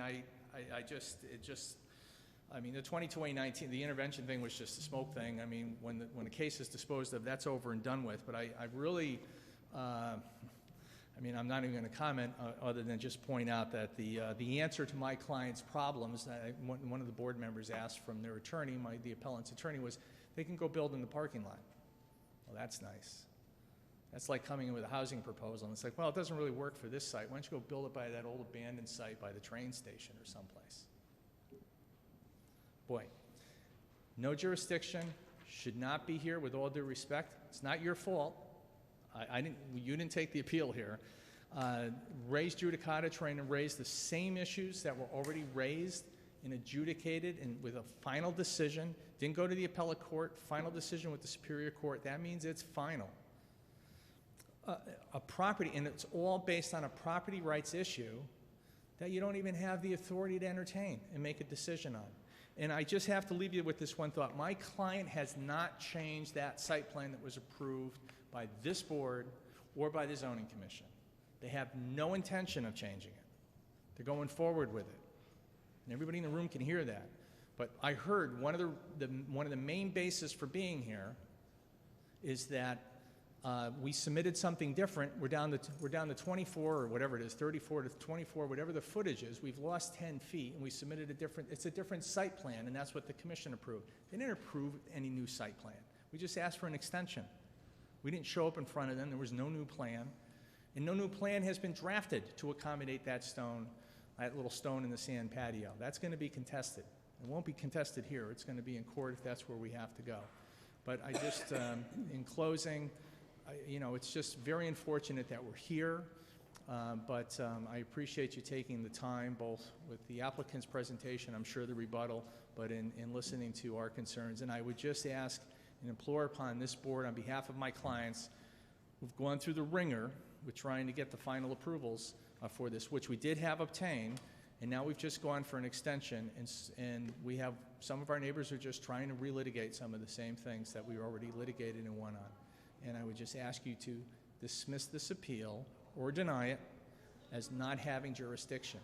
If you do that, Attorney Knott appeals, the judge thinks that I was wrong and you were wrong in dismissing it, they're just going to send it back to have a hearing.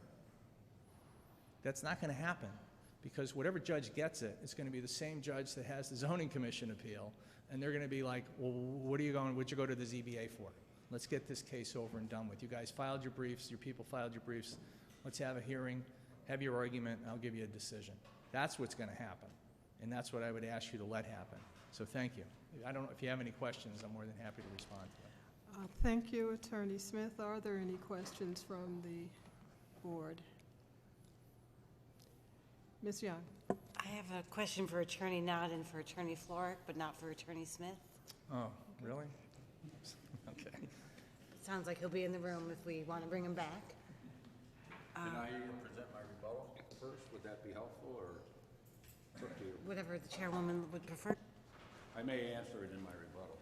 I would really like to hear your question first. I'll ask my question, which may be part of your rebuttal. We heard Attorney Smith represent there is no change to the site plan. What they asked the zoning commission to extend is the same as what was originally approved. If that is true, I would ask you if you're prepared to withdraw your request, as it seemed to be under the presumption that what they were seeking an extension of was different than what was approved. There's no change to the site plan. There is a change to the site. The site is no longer 34 feet wide. And Exhibit 20 of the exhibits which I handed out tonight are the minutes of the corporation board where Gorlow raised the issue of, can Preston build this patio? And the board held, we felt that Mr. Preston was compliant building there. Since the board still doesn't have approved plans for that spot, it was difficult to say it was not allowed. And then in Exhibit 21, they make reference to the fact that they still need a copy of the plans. The Planning and Zoning Committee of the board still needs a copy of the plans. So the site plan didn't change, the site changed. And because the site changed, the Zoning Commission, acting in the zoning enforcement capacity, and I'd like to read Section 17 of the zoning regulation cited by Mr. Smith in his memorandum. It's entitled Enforcement and Criminal Penalties.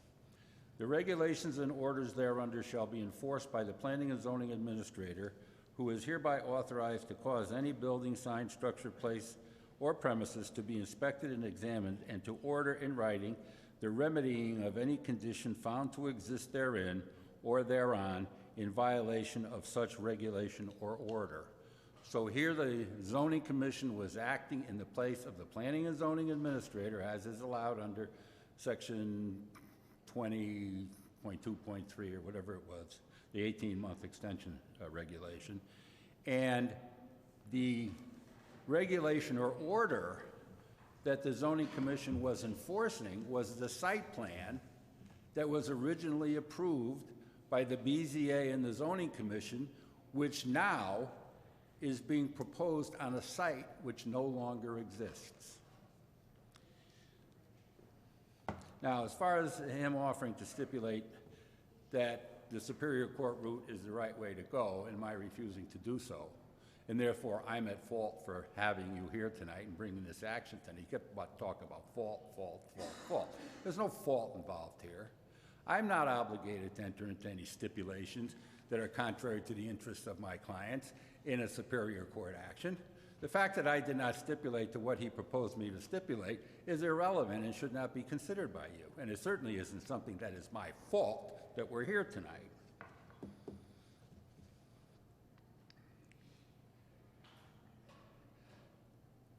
If you allow me to present this and succeed, it's going to open the doors to all kinds of applications to the Board of Zoning Appeals, from wetlands approvals or denials, planning commission subdivision approvals or denials. That's nonsense. The only way that this board has jurisdiction over any hearing is if it is something that's being done in a zoning enforcement capacity. Wetlands applications have nothing to do with zoning enforcement capacity. Subdivision applications have nothing to do with zoning enforcement capacity. So this opening the door to a flood of applications is nonsense.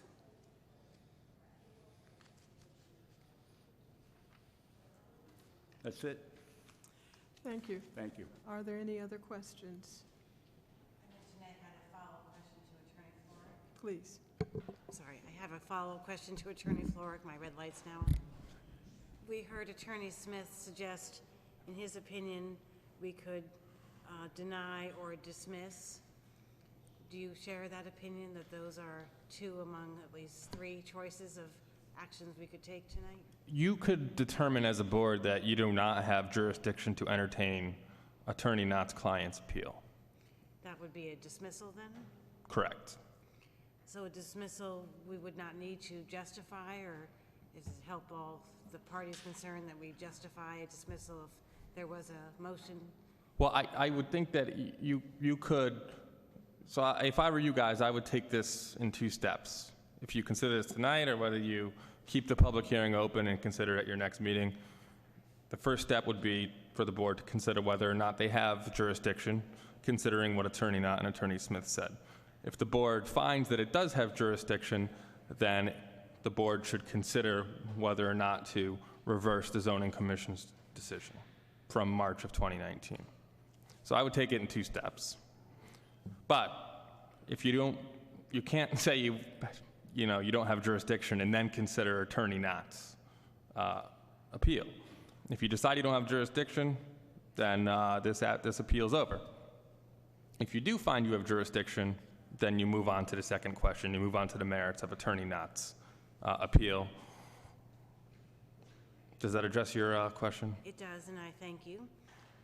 Earlier this evening, Madam Chair, I suggested that I don't do well getting volumes of new information on the spot, but I appreciate both attorneys bringing us through each and every exhibit, so I now feel very familiar with what has been presented, and I personally don't need additional time, and I'm not seeking it, but I defer to others if they need more time. I would agree with you on your point about getting information at the meeting. It does not give the commissioners an opportunity to really examine and consider all the information in depth prior to the meeting, and it puts us at a bit of a disadvantage when we have to consider all of it on the spot. And I agree with you. I have a lot of information tonight. Are there any other questions from the board? Are there any other, is there anyone else who would like to speak in opposition to this petition? Can I speak? I'm Mark Bastrash. Please come forward.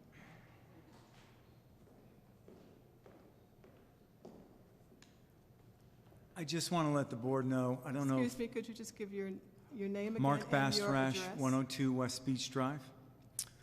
I just want to let the board know that what the fire chief was saying and what Attorney Smith did not say is that this house would be 4 feet away possibly from my house.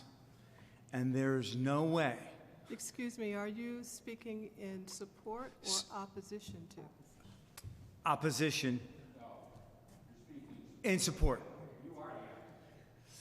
So what I wanted to state is, I'm sorry, that this house would be 4 feet away from my house. There is no way. My bedroom is on the second floor.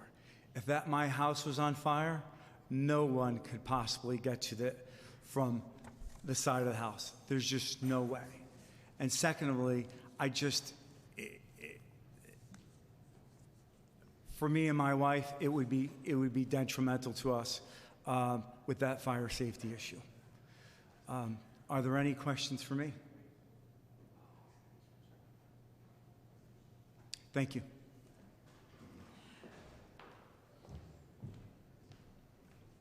evening, Board. My name is Donald Gorlo, and I'm the one that's been trying to put this house up for years and years and years. Excuse And me, would you just, for the record, give us your address as well? And I live on 165 North Pasture Lane in Stratford for over 20 years. My only opposition to this house, first of all, it's only 860 square feet. It's very, very, very small. My only opposition has been Mr. Bastarak. And to make a comment on what he just said about the 4 feet between the house and my proposed cottage, that's the 10-foot in question with the patio. That patio shouldn't be there. It was put there on spite. And I don't know what else to say. My whole association is in favor of us relocating the cottage there.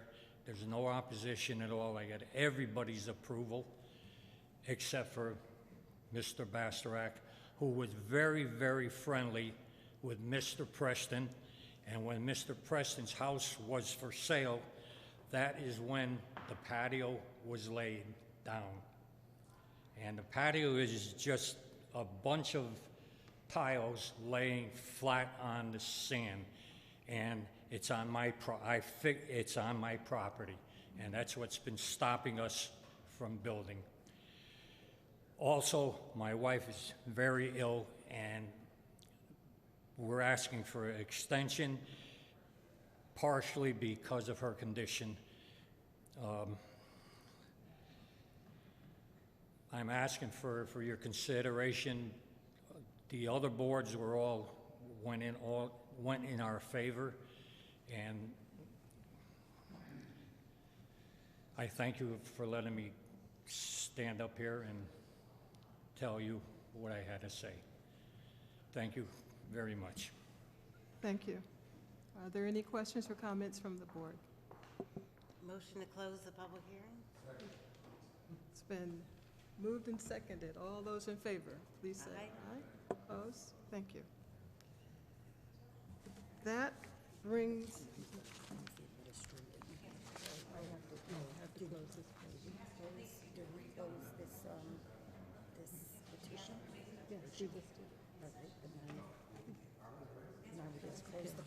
Yes, I'm going to, yes.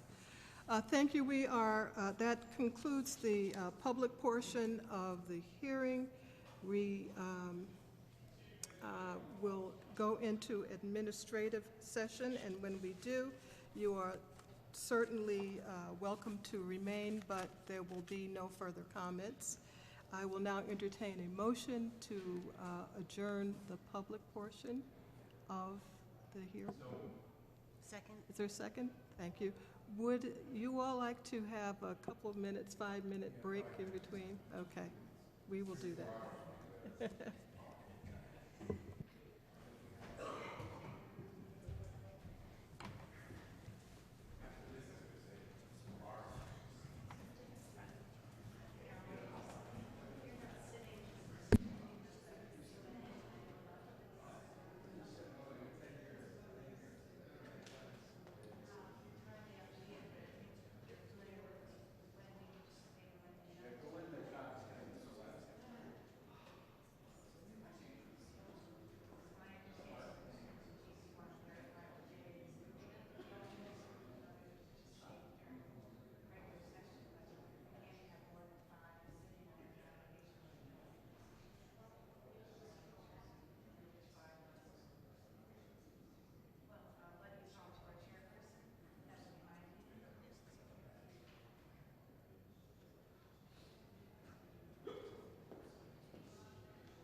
Okay, thank you, everyone. Our administrative session, we're now in administrative session. Is there a motion to take petition number 1 off the table? Motion to take it off the table? Is there a second? Thank you. Any discussion? You say number 1, we're talking about 254 Bruce Avenue? Yes. Thank you. Any discussion? I mean, we heard this before. You know, this is a one family, zone 1 family, but it was converted to a 2-family many years ago. It appears, anyway. And there's 2 families, according to the applicant, on all sides around it, so they just have basically an undersized lot with a 2-family house on it right now. I mean, just as a commissioner, I'm inclined to approve it, to just make it a legal 2-family. I mean, as long as it's subject to 100% compliance with the fire marshal's inspection and the building department's, you know, I guess pull a building permit and get everything to code that's there. Wasn't one of the requirements too that what's currently there to have the building department look at? I'm sorry, could you repeat the question? I was jotting down a minute.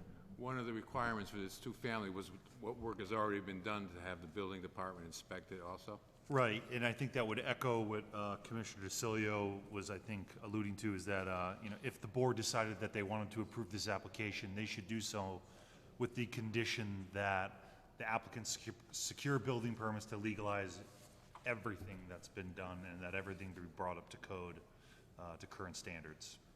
Okay, thank you. May I ask a question, Mr. DeCilio? Yes, Ms. Young. Did you cite what the hardship was in support of your motion?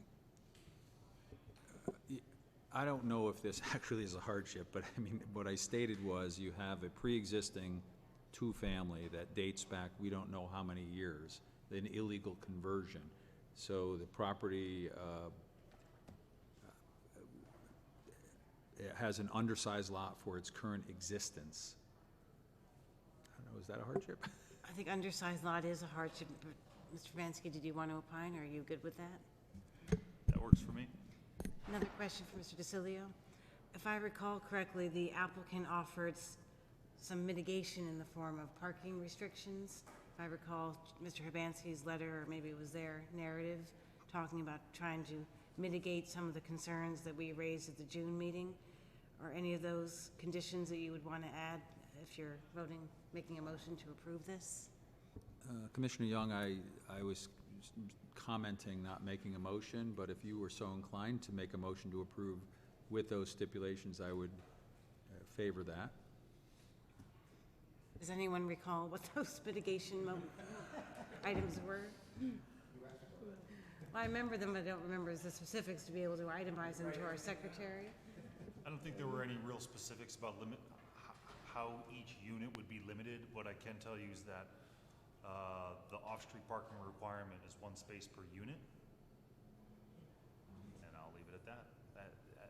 I'll take a quick skim again through the narrative, but I don't think we had. I know I didn't mention a specific threshold of parking spaces or parking. So I may be confused. The applicant may have spoken to the issue without necessarily offering restrictions that they would be agreed to in the form of conditions, so. Okay, we have it here on page, well, let's see, 1, it's the cover page with the photo, the 2nd page, 3rd page of the applicant's narrative under parking concern. The petitioner will limit the total number of vehicles on the premise to 4. So that was offered by the applicant. So, Mr. DeCilio, and thank you, Mr. Hibansky. Now that we've been reminded what the applicant offered, would you be willing to modify your motion to include that as offered by the applicant as a condition? I don't believe that Mr. DeCilio has made a motion yet. I think we're still in the discussion phases. I have not floated a motion. Oh, I'm sorry. Yes. I would But I will- support a motion if Mr. DeCilio made one that Okay. included a condition. I guess I can take a hint. Mr. Hibansky. I'd like to make a motion to approve application for 254 Bruce Avenue subject to two conditions. Number one, the offered parking conditions, which I have no idea how will be regulated, of maximum of 4 parking places on the premises. And secondly, that the applicant, within 30 days after the appeal period expires of this approval, applies to the building department for building permits to bring the house up to code for a 2-family dwelling. Is there a second? The hardship being undersized. Hardship, undersized law, existing multifamily Don't dwelling. take it away from me. I wanted to second the motion. We have a third. Okay. I yield to Mr. Hoydick. All right, seconded by Mr. Hoydick. It has been properly moved and seconded. We will take a vote. Ms. Young? Aye. Mr. Petroselli? Mr. Hoydick? Mr. DeCilio? Yes. And the chair says yes. It's been passed. Thank you. Okay, would someone please make a motion to take 9 Shoreline Drive off the table? Is there a second? Thank you. Any discussion? Ms. Young? I appreciated Mr. Hoydick, I believe, raised a potential hardship argument not originally raised by the applicant. You recall I queried the applicant about what is their hardship, because Mr. Urbanski's comments to us suggested one had not been cited other than self-created hardship. I think it was Mr. Hoydick who cited perhaps as public safety or a change in the regulations I mentioned as opportunities to support it if the board was so inclined. I just wanted to remind members, since it was earlier in the evening, that that is on the record. Any further discussion? Is there a motion on this petition? Ms. I'll Young? make a motion to approve the application citing public safety and change in the regulations. Moved by Ms. Young, seconded by Mr. Petroselli. All those in favor? Well, we will do the roll call, I'm sorry. Ms. Young? Aye. Mr. Petroselli? Mr. DeCilio? And Mr. Yes. Hoydick. And the chair says yes. Thank you. Is there a motion to take 96 140 West Beach Drive off the table? I so moved. Second. Okay, it's been moved and seconded. Discussion. Mr. DeCilio?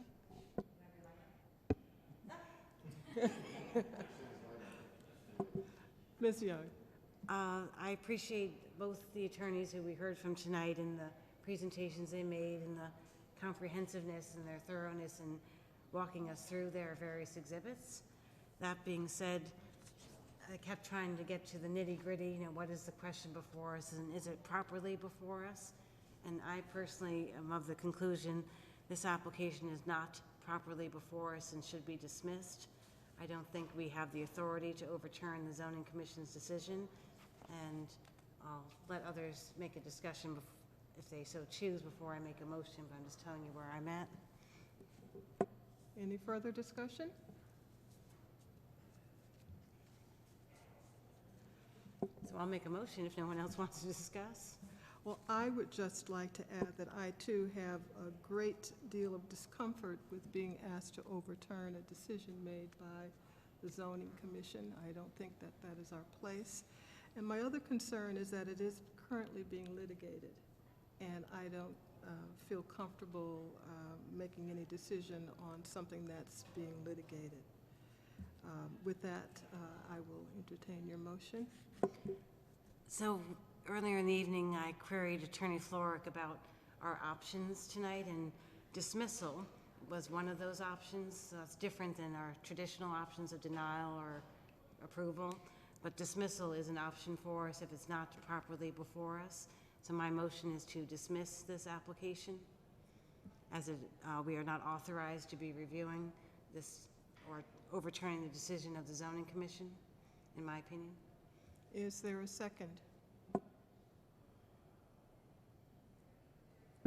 Yeah, I'll second for lack of jurisdiction. It has been moved and seconded. Are we ready for the vote? Ms. Young? Aye. Mr. Petroselli? Mr. Hoydick? Mr. DeCilio? Yes.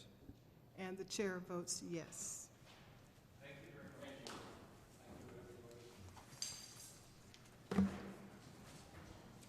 We have other business still? Yes, we do. The approval of the minutes. I wasn't here either. Would someone make a motion to approve the minutes? I'll make a motion to approve the minutes of July 2nd, regular meeting. Is there a second? Somebody's got to second it. I'll second. It's been moved and seconded. All those in favor, please say aye. Aye. Thank you. Then there's a campsite plan review, 9 Shoreline Drive. Sure. Okay.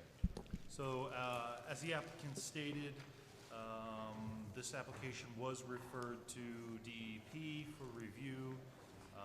The environmental analyst from the Land and Water Resources Division, John Goucher, responded on July 17th.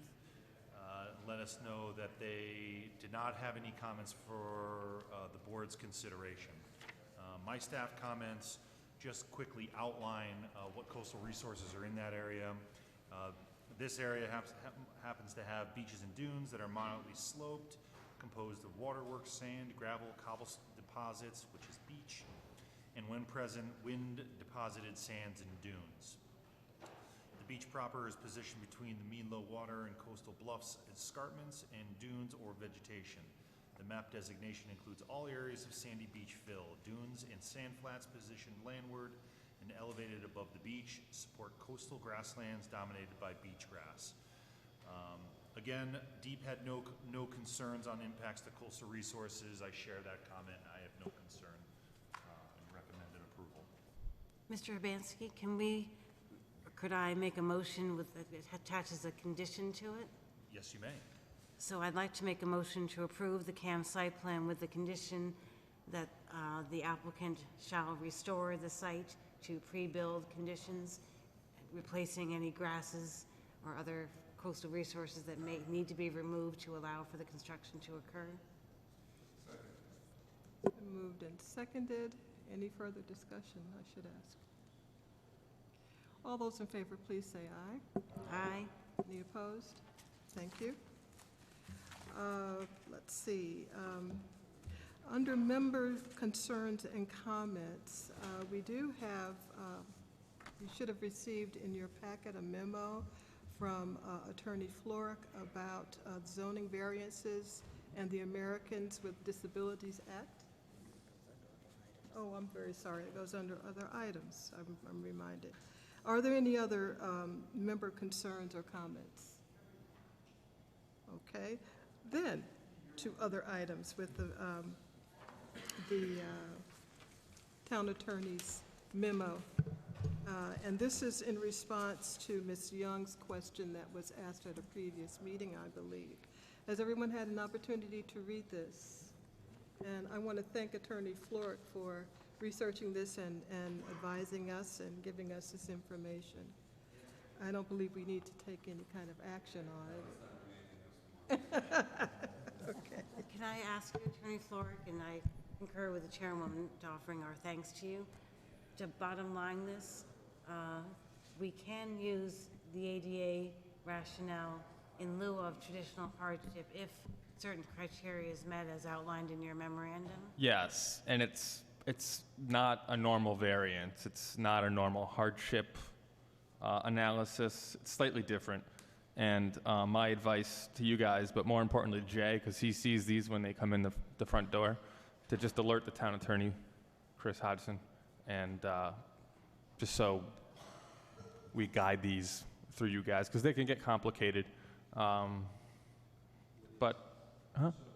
Is and what is not a reasonable accommodation is really the defining. Yes. Yeah. And it's not the usual hardship analysis that you guys do, 3 times a night, every monthly meeting. It's different. It's more nuanced. And I think I noted in my memo that, your zoning regs have dealt with these to at least the side setback ones where someone's looking to put a ramp in or something like that. But it's a legal analysis of a federal ADA, so it gets complicated. But I was an alternate in the ZBA for 4 years. I don't recall seeing one then. And have you seen one since your time here, Jay? I haven't, but I can tell you that the reason for our regulation change to exempt some of these access improvements that comply with ADA, they've prevented multiple ZBA applications. I mean, that was one of the impetus for us doing it. Thank you. Yeah, absolutely. And, but thinking about coverage, like Attorney Flork mentioned, that was something that we didn't really consider. Someone wants to build an ADA bathroom, but that extension of that footprint is now going to increase coverage. Maybe that's something that we consider adding into it. I don't know how far we want to go, but we dipped our toes in it. It's worked well so far, so we'll maybe continue to see how that plays out. Maybe we modify it a bit further. Sure. But that would be the zoning commission that would undertake that. Correct. And again, thank you for your work on this. You're welcome. And then finally, CRS award, the community rating system. And I'm going to defer to Mr. Hibansky because he was very instrumental in the town of Stratford receiving this award. If you want to just make some comments about it. Yeah, this is nothing more than I want to make sure that the commissioners understand some of the long-range planning programs that we're working on. If anyone wants to get involved and is interested in how climate-related events can impact Stratford and ways we can better protect our residents and also make it less expensive for our residents to stay where we are, that's a part of the goal of what we're trying to do. So I won't go into too much detail other than the town of Stratford's in an elite group of 13 other communities, along with Commissioner Young's community in Westport and several others. So, those 13 communities are being considered leaders in coastal resilience and protecting its residents. So I just wanted to make sure you're all aware. And also, if anyone is interested and would like to sit in on more meetings than you already do, let me know. We'd love to have more involvement. Thank you for your hard work, Jay. Yes, thank you so much. And I would also add that in addition to it being a significant distinction for our town, it also means a savings for our residents who have flood insurance. And it's a significant savings, and we're very happy to hear that. And we thank you for that work as well. Happy to do it. Okay, so. Motion to adjourn? Yes, I will. Okay, you made the motion before I could ask. Is there a second? Aye. Is there a second? Okay. All those in favor? Aye. Thank you very much. Sure.